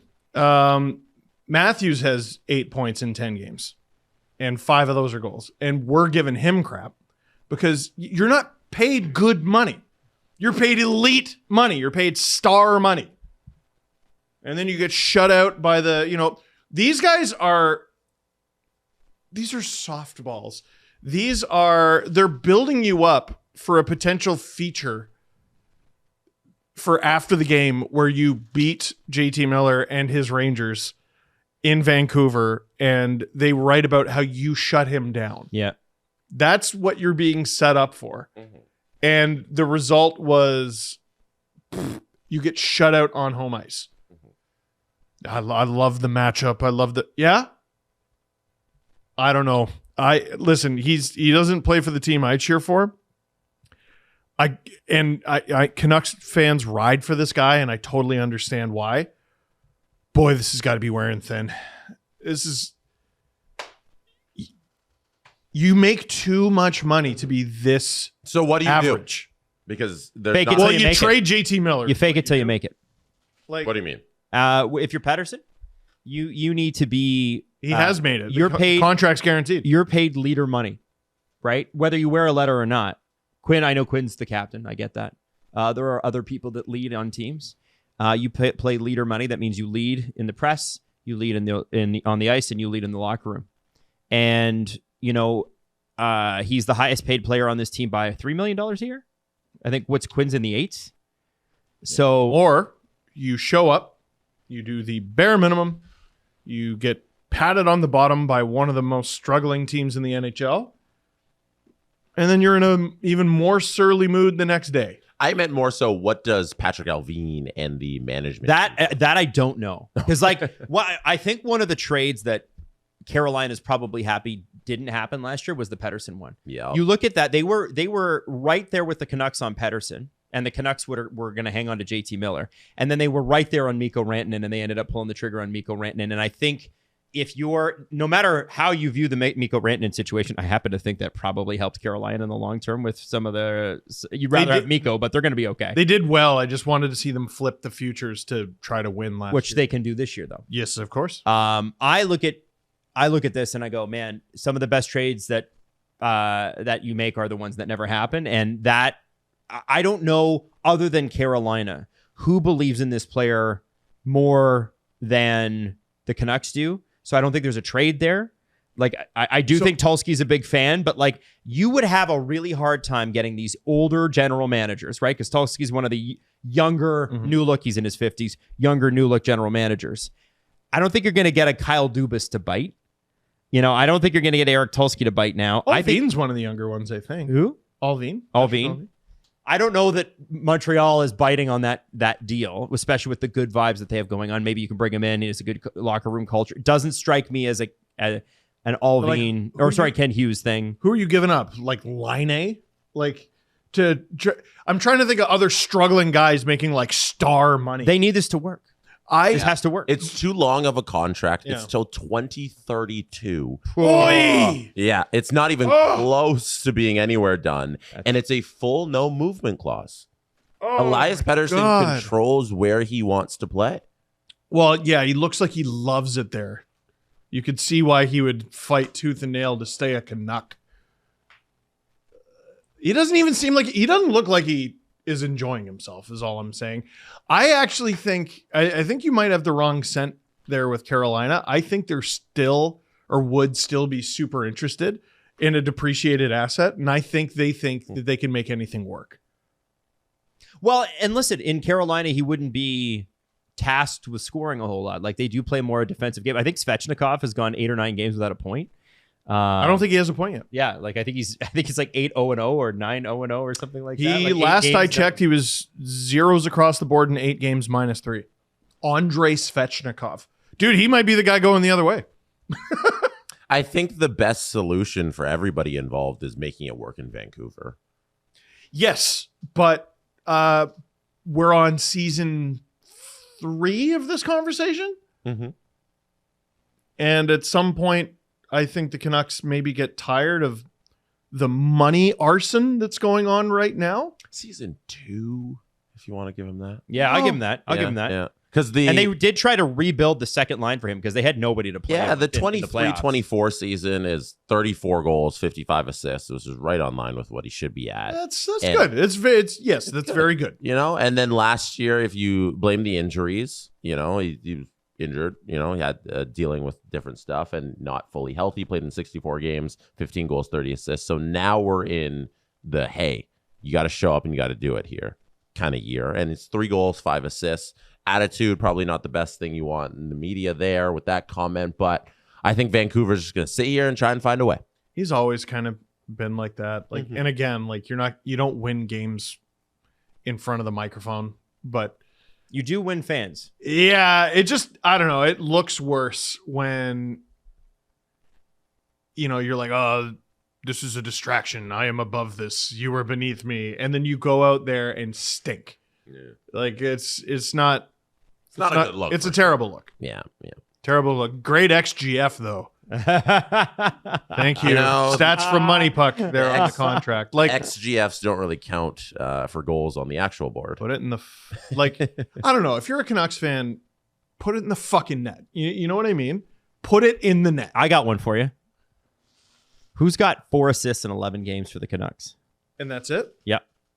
Quinn. Valuable person on their thing. It is not Quinn. Quinn's got 7 points in 9. Hey, there we Forward go. Or D? Forward. Really important part of what they were trying to build this year. It's not Besser. It's definitely not Garland. Really important part. It's not Hedel. Jake? Oh, DeBrusk. DeBrusk only has 4 points, but at least he's got a couple goals. Oh. Who's the other winger that they brought in that they were like, we need to have a big season for? Kane? Evander Kane. Oh. 11 games, 14 penalty minutes, 4 assists, and a -4. Only 14? Only 14. And with Evander, you don't know if that happened all in the same game or not. Sometimes it's just like he's fine, and then all of a sudden, That's a guy who, yes, lost his centerman. He needs to be better. He need to be scoring if you're Evander Kane. Mm-hmm.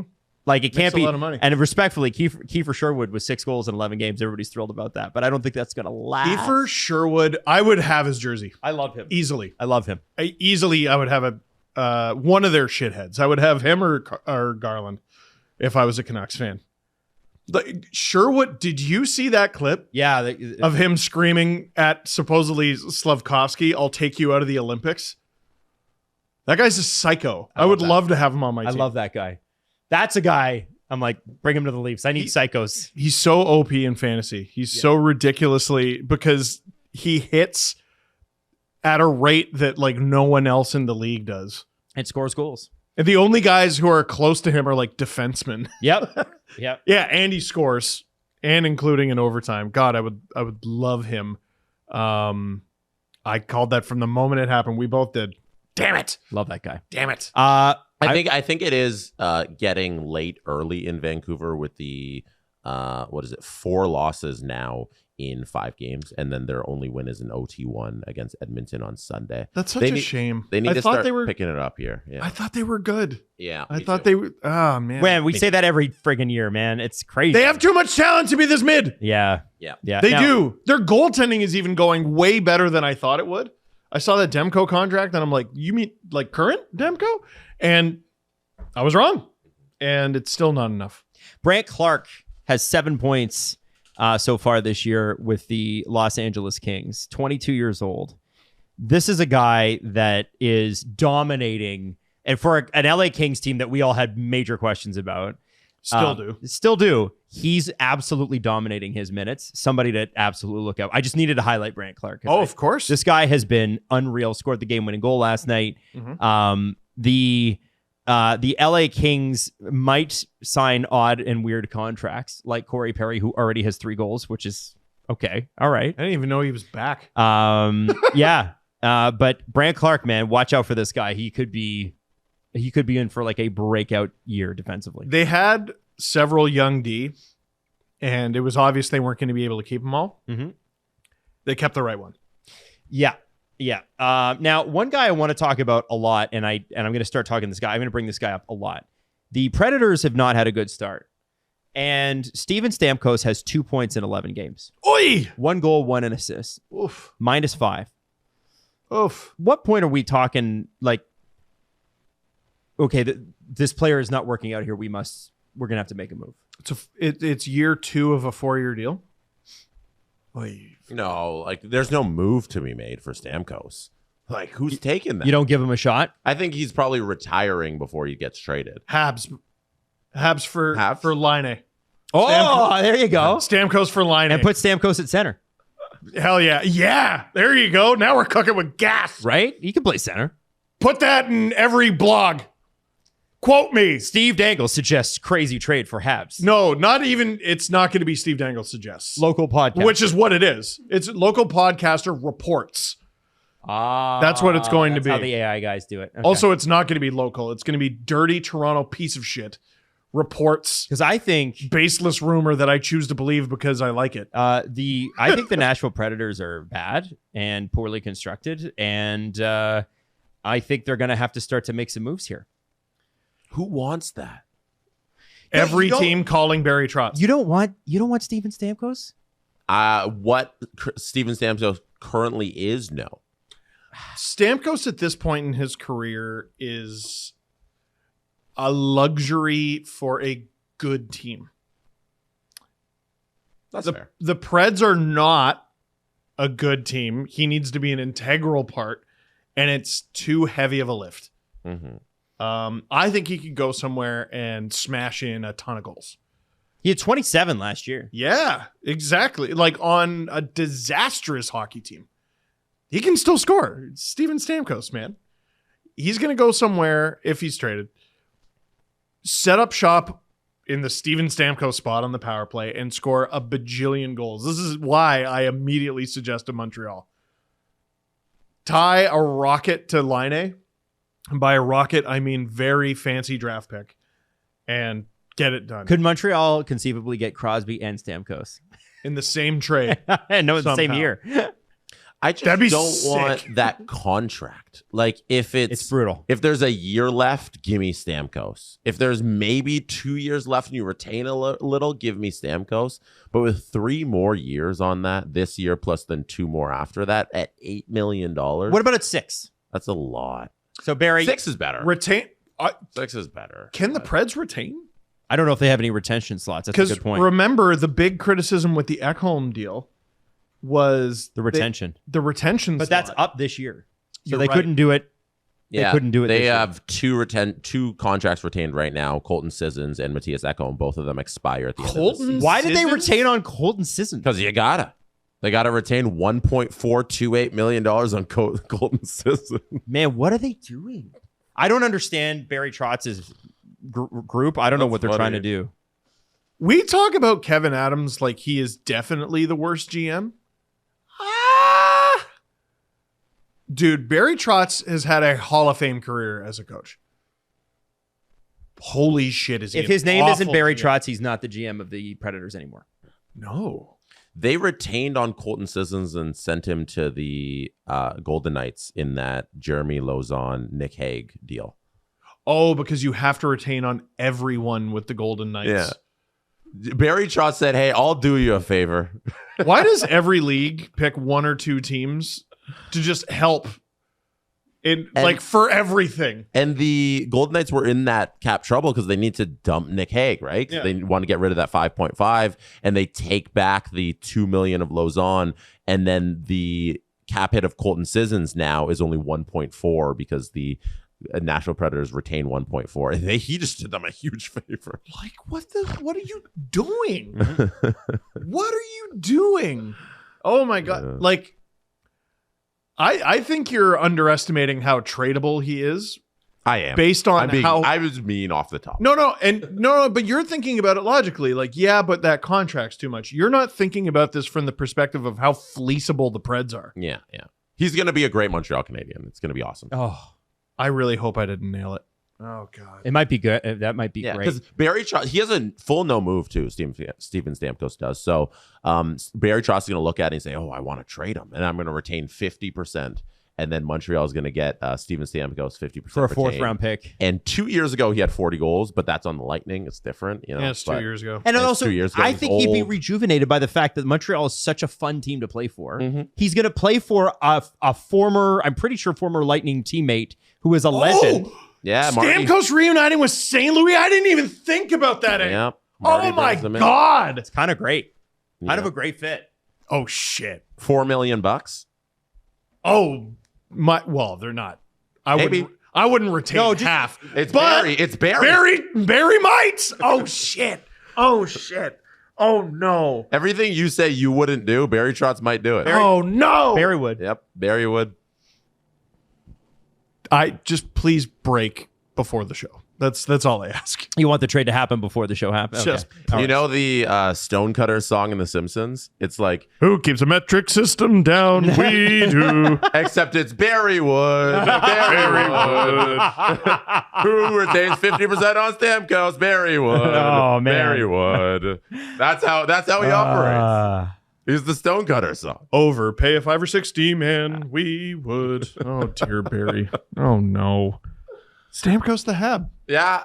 No, you nailed it, Steve. with Sid. Hey, anything else you guys wanted to hit story-wise? Because I would like to go to the press conference here.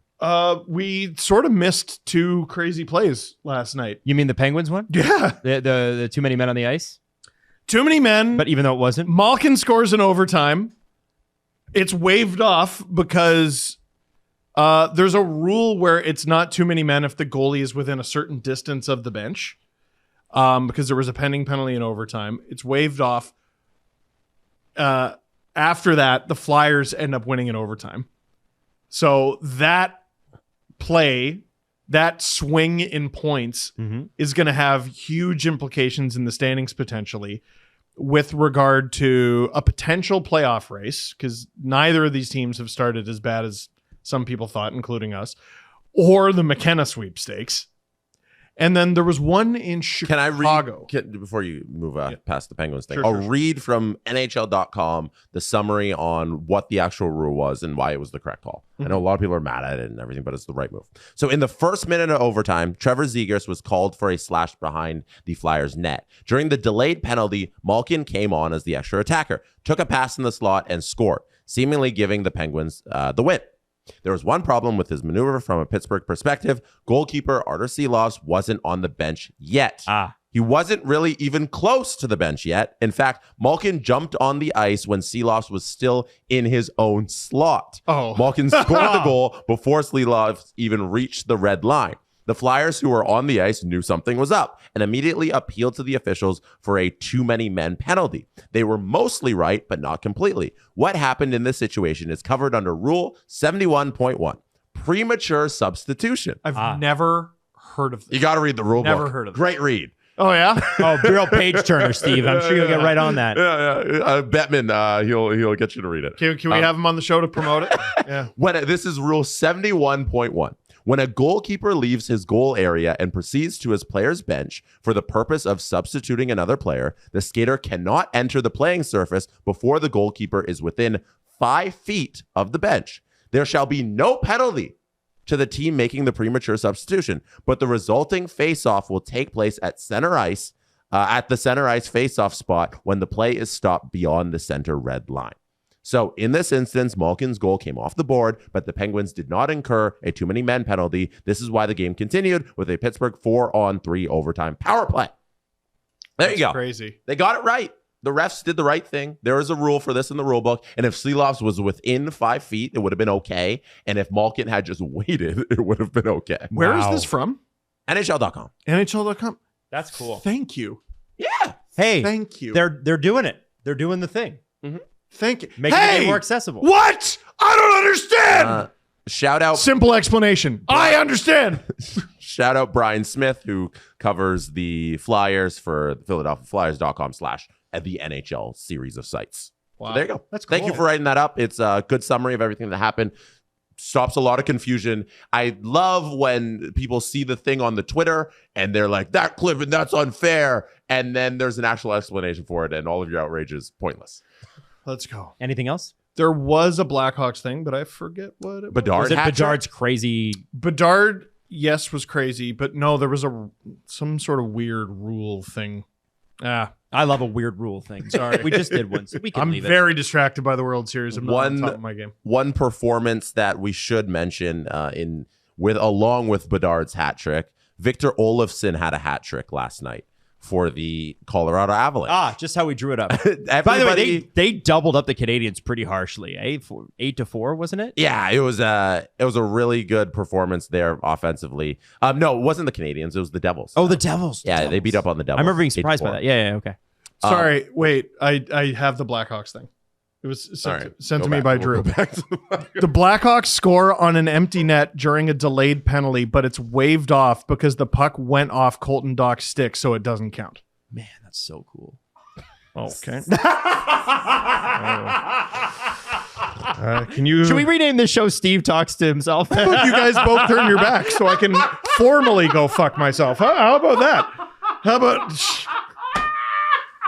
No, I'm just giving you shit. I'm just giving you shit. I thought it was neat. It was neat, Steve. It was. Jesse, look at Jesse right now. No, it's funny. I was waiting to get back to the Victor Olofsson thing. Get to the Olofsson. Okay, so back to Victor Olofsson. Played 14-31 in the game. Yep. Had 3 goals. Did you know he also tacked on 2 assists? No. So in he this, had 5 points. Hey, hold on, break it off. So in this 8-4 victory over the Devils, Victor Olofsson, hat trick, 2 assists, 5 points. Victor Olofsson in this game, -1. Hell yeah. Shut your How mouth. much of that was on the power play? How much of that was on the power play? The goals against him? Yo. You mean on like the penalty kill? Or No, like ones he because you scored? don't get a plus minus if you're scoring on the power Oh play. yeah, that's true. I just think it's a funny. Well, little dude, quirk. the other night, Jake Sanderson had 3 assists and he was a 0 in the plus He was minus. even? Yeah. Yeah. No, but this is 5. Yeah. 5 points. It is a -1. Power play, Beautiful. 417. 417. Yeah, thank you. Adam saw me like trying to fix the lines. That's so I could read it. that's a hilarious stat. I just think it's a ridiculous. Like that's never gonna happen. No. Like that's so funny. What are the friggin' odds? Buddy, the Avs are so sick. Yeah. I just like I know that they've lost 4 games in overtime randomly, but they're so sick. Like this is a team that they're gonna win. I think they're gonna win the President's Trophy. I really do. Like I think they're not only that. I think they're gonna win the cup. Well- they're so good. They're so good. It was 5-0, and I blinked, and it was 5-4.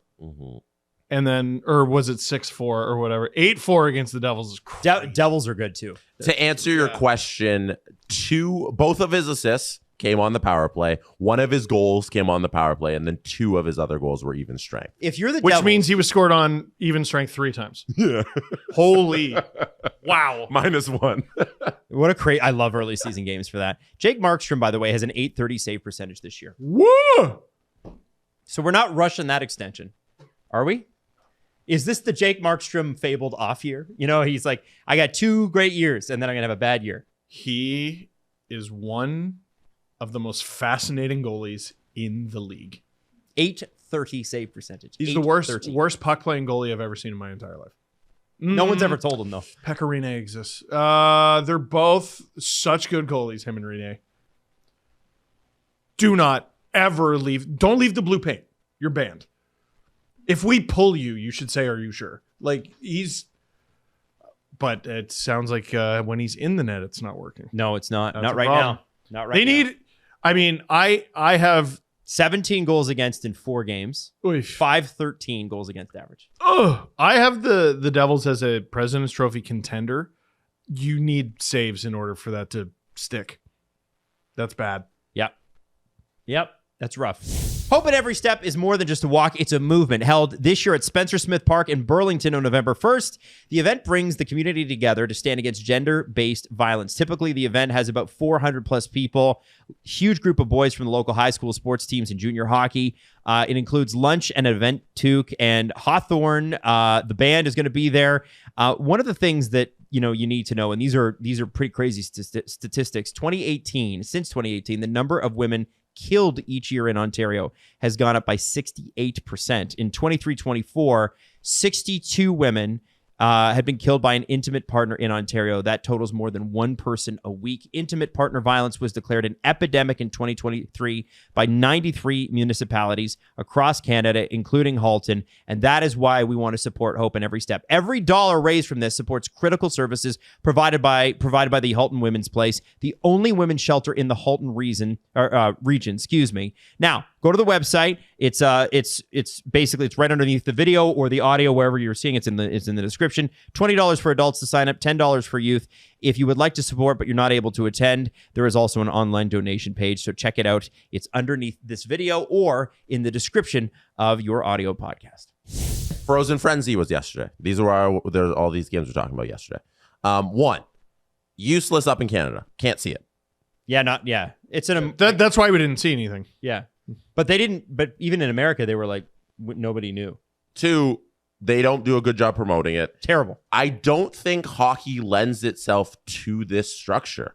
I don't think I haven't seen it. Like, I can't say as a hockey fan if it actually is good or nothing. But I see the concept. And I'm like, that's kind of cool. But I don't think hockey fans sit down and want to see every team play all the time. I think you want to watch your team. Well, you can only watch. I mean, I think what they're trying to do is get hockey fans into other teams, right? Like into other markets. In the NFL, you are paying attention. You have your teams, but you're also paying attention to the other games. I think they're trying to do that.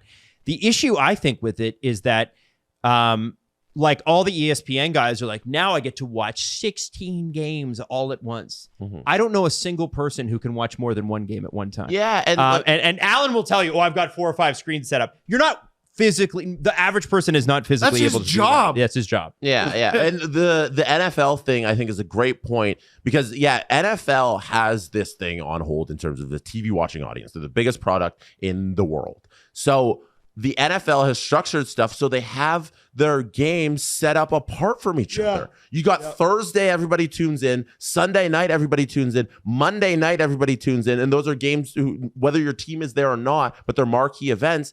And they're on by themselves. And then on Sunday afternoon, the 1 o'clock window, there's probably like 8 games in there. You got Red Zone. Maybe you got a 4 TV box. You're doing that. I know I got a couple of games going. And you can pay attention to a few of them. And the afternoon slot, there's maybe like 4 to 6 in the 4 p.m. window. But it's not all 32 teams at once. On a weeknight. On a Tuesday. I don't like that's the thing about the NFL. It's on the weekend.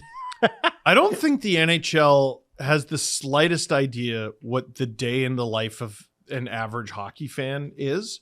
Who's this person? I think Who's this person you have in your mind that when did the earliest game start? 6 o'clock. The Leafs one was actually the first. It was supposed to be the second one, but So they don't even start till night? No, 6 p.m. and they run it till 11. Who is this person in their Bruce Wayne Batcave with their big Morgan Freeman screen in front of them, that showing like yeah. No, bring it up. No, I want to talk. Say your thing. I want to talk about this specifically. What? Who is this person watching all these games, losing their mind for all of them until 1:30 in the morning? Yeah, because the 11 p.m. is the last one, the West Coast games. On a weeknight. You'll stay up till 3 for a World Series game, for a World Series that your team is playing in. I just want to know what's the illusion. In the least important month of the season, too. What is knocking it out of the park for you? Yeah, you need to see all the games that happen on Tuesday, end of October. Like, if you do this, and listen, they can't avoid the World Series. It happens in October. They can't avoid the start of the NBA season. That happens in November. They can't avoid the Super Bowl. That happens in February, and football's all the way till then. And then you've got the Olympics in February as well. But this has to, it can't just be, here's a bunch of games. Yeah. It has to matter for something. Is it like there's no rhyme or reason to these matchups too? Like, okay, we got Frozen Frenzy. We're going to see the Devils and Avalanche. We're going to see desperate to see the Predators play on a Tuesday. Like, yeah. Leafs, Flames? I can't wait to watch the Ducks Panthers game. Right. Like, no. If you're going to put all the game, make it a rivalry game. Right. Two teams that had Joel Quenneville for an equal amount of time. The Joel Quenneville Bowl. Like, you know what, man? I am so mind blown by the Capitals Stars matchup. I can't miss it. Even Leafs Flames. Yeah. Like, that's not a rival. I get Kadri coming back, but it's not a rival. What year is it? Really? Should be Habs Leafs. Should be Florida Leafs. Yeah. You know? If the NHL's so fucking focused on divisional shit, right? They're so focused on divisional shit that they will realign the playoffs to make sure you're playing someone in the division. If you're going to do Frozen Frenzy, first off, advertise it. Yeah. Second, make it matter. Now, I see Flyers and Penguins, and I'm like, that's a game I would watch. Good one. Nailed it. Love that. Flames and Leafs. Blue Jackets, Sabres, no. Lightning, Predators, I guess Stamkos. Yeah. Stars, Capitals, Mammoth, Oilers, Kings, Sharks, at least they're in the same division. Sure. Penguins, Flyers, I mentioned. Ducks, Panthers, Jets, Wild, Senators. Jets Wild, yeah. Senators, Blackhawks. Senators, Blackhawks. Canucks, Rangers. Okay, I'll give them the JT Miller thing. Yeah. Hurricanes, Golden Knights. Islanders, Bruins. Blues, Red Wings would have been cool in the 90s. Devils, Avalanche, and Kraken, Canadians. There's of those games, of the 16, there's maybe 4 or 5 you can be like, yeah, there's some like history or something here. Yeah. I think if you're going to do this, it's got to be interdivisional. It's got to be advertised more. It's got to be at a time of year where it matters a little bit more. And you can't be like, it's a condensed schedule because of the Olympics. Because how many games are tonight? One. The Leafs, Blue Jackets. Can't miss it. I hate it so much. It's the worst thing for hockey fantasy, too. Anybody who plays it sucks. knows that this week is so annoying. All your guys play on one day, and then today, there's one game, and there's your team just empty, and it sucks. Is there anything to the idea that like it's good for betting? Like I saw some people say it's good for betting to have all they these juice games parlays and stuff, but they're not advertising that. That's what nobody's talking about it. It would. And the hockey if that betting is what market, you were trying to do, you could have hammered that button. Yeah, but the hockey betting market isn't as robust as football and as other sports. Like I don't know if that's the direction you want to be going with your fans and saying, okay, we want the sports books to be in on this because you can bet all the goals from all the teams or divisions on the same day and all that stuff. But I don't know if that's driving interest in the sport. And football has Sunday. Yeah. Tuesday? Yeah. But the games are all day. Not in a 6 to 11 p.m. But that's what I mean. I don't understand. Yo, Frozen How am I Frenzy. supposed to watch that. Frozen Frenzy for me. Listen, we've talked about this many times. NHL teams need to stop. I know that, like, for instance, they'll talk about San Jose. They can't get people in on Tuesdays and Thursdays. They don't know why, but they don't sell well. What if, you just fucking bit the bullet and on Thanksgiving in the United States, not in Canada, you did the Frozen Frenzy then? And yes, there will be football games. just do it anyway. Pray that you have fans too. Like, is everybody who watches hockey, you're like, nope, they're also a football fan. They will watch our product. Yeah. The NFL's on. What if people are just hockey fans? Or what if they watch a little football exist? and a little hockey that day? Switch it up. What if they change the channel when football's on commercial? That'd be cool. Do they have a last button on their remote? Like, come on. This is what I'm trying to figure out. You pitch this idea, I assume, with the hope and expectation that it would work. What does it working look like to you? I just don't know who this person is. Yeah. Who is this person? The Stars fan who's like, the Stars are on, but I'm not going to watch the Stars. I'm going to watch 18 games at once with all of my eyeballs. Yep. Honey, turn on the Stars Capitals game? Yeah, and you're in Vancouver. And you're like, I don't want to see my team. I want to see Stars Capital plus all of the other games at once. This was, to me, a huge mistake that Sportsnet made at the beginning of their rights deal, is they grossly overestimated how many Canadians were going to be like, give me the Wild and Rangers Flyers is on, stop everything you're doing. Yep. And like, that's a good matchup. Yeah. It's Rangers Flyers if you live there. But like, if you're in Brandon, Manitoba, are you like, stop everything? Here's when I would watch it. I'd watch a game starting at 5. Yeah. I loved watching the Leafs starting at 6 and then rolling into the Jays last night. I fucking love that. Yeah. Day games in baseball are such a beauty to just turn on. Yeah. Like even at work here, there's a 1 p.m. game, you throw it on and it's perfect. The NHL refuses to play day games. Like I know they do it on the weekend all the time. Like the MSG's rocking daytime weekend games. They had one in New Jersey on Sunday. I was watching that. Yeah. It was just on. It was Devils Avalanche. Great game. But no, it wasn't Devs out. I forget who the Devils were playing. Anyways, I was listening to Ken Danico, Steve Dangle do the broadcast. Thank you, Jesse. The Devils mounted a huge comeback against the Avalanche, only to fall short, but I thought it showed their heart.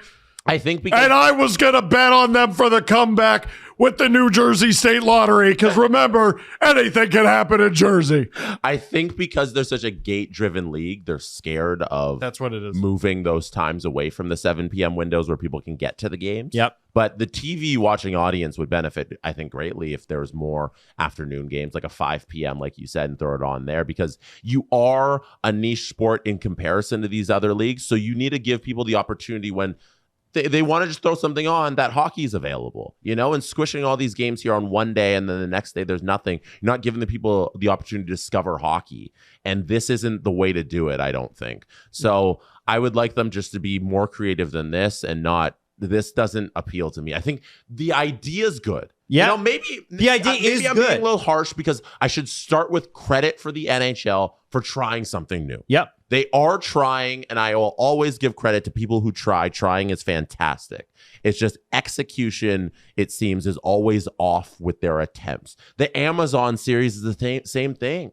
That was a good effort. I applaud their effort. They ran with it for 2 seasons. They didn't just do one and abandon it. They've run it multiple times now. But the execution isn't all there because we're not getting enough out of these players for these actual things to matter. It hasn't hit like Drive to Survive because it's not as compelling. You know why it's not as compelling? Because they won't be as honest. Exactly. I think So- the NHL needs to get away from stars for these things. Really? Yes. Go exclusively with guys who are going to be good for the program. Mm-hmm. That's what Drive to Survive did in their first season. They had no stars. Yes. But Yes. So Jesse, I you were saying. just want to wrap that up and just say, so good for the NHL. For the last couple of years, it feels like they are trying to be new and fun and creative, but I'm not a fan of the executions. Continue to try. I feel like I'm a little harsh on the idea, but there just needs to be some pat on the back for trying and doing new stuff. I like the idea. I don't like the execution. Exactly. And with that, I think we should wrap the show. Last thing, that poster that you We threw can't. up. We simply can't. John Bucci-Gross tweeted out that on October 28th, 1996, first day at ESPN, October 28th, 2025, 10,592 second day at ESPN, I asked Siri. Still can't believe it happened. Still love the job. Still trying to get better. Still love being part of the team. Tonight, I get to watch 16 hockey games. And then the poster he tweeted out was this poster. I'll actually put it up full screen. Is the poster from last year. I'm like, guys. Oh, yeah, because Marchand's still on the Bruins. Seth Jones is on the Chicago. damn Blackhawks. They're John teammates. Tavares is wearing a captain jersey, so maybe it's not even from last year. Against Ovechkin. Against Ovechkin. They did not play. There's like, oh, that's a Sens jersey. I thought Those two teams did not play against. Gaudreau This is in the is- bottom right. Oh, no. Johnny Gaudreau is on this poster, and it says October 24th, 6 p.m. Eastern, which was what? Not yesterday when Frozen Frenzy happened. That's from 2 seasons You ago. can't 2 seasons ago, so you can't even get the dude who's hosting it to tweet out the right poster to promote. I don't it. know that they made one, Jess. And listen, Yeah, John, I like John's play calling. I think it's great. Yeah, This is not a hit out at John Buccigross, but like, No. buddy, like people were like, they tweeted at him and said, hey, haven't seen anybody advertise this. And then he said, well, here's the poster. And people were like, yeah, but the point is, John, we haven't seen anybody advertise This is the wrong poster. They made this 2 years ago, and Johnny Gaudreau's on it. I'd love to know who the sponsor for Frozen Frenzy was last night and how mad they were that this poster with Enterprise on it was tweeted. I think It's Enterprise. lucky for him, it's still Enterprise. Okay. 2 years Okay. later. Well, phew.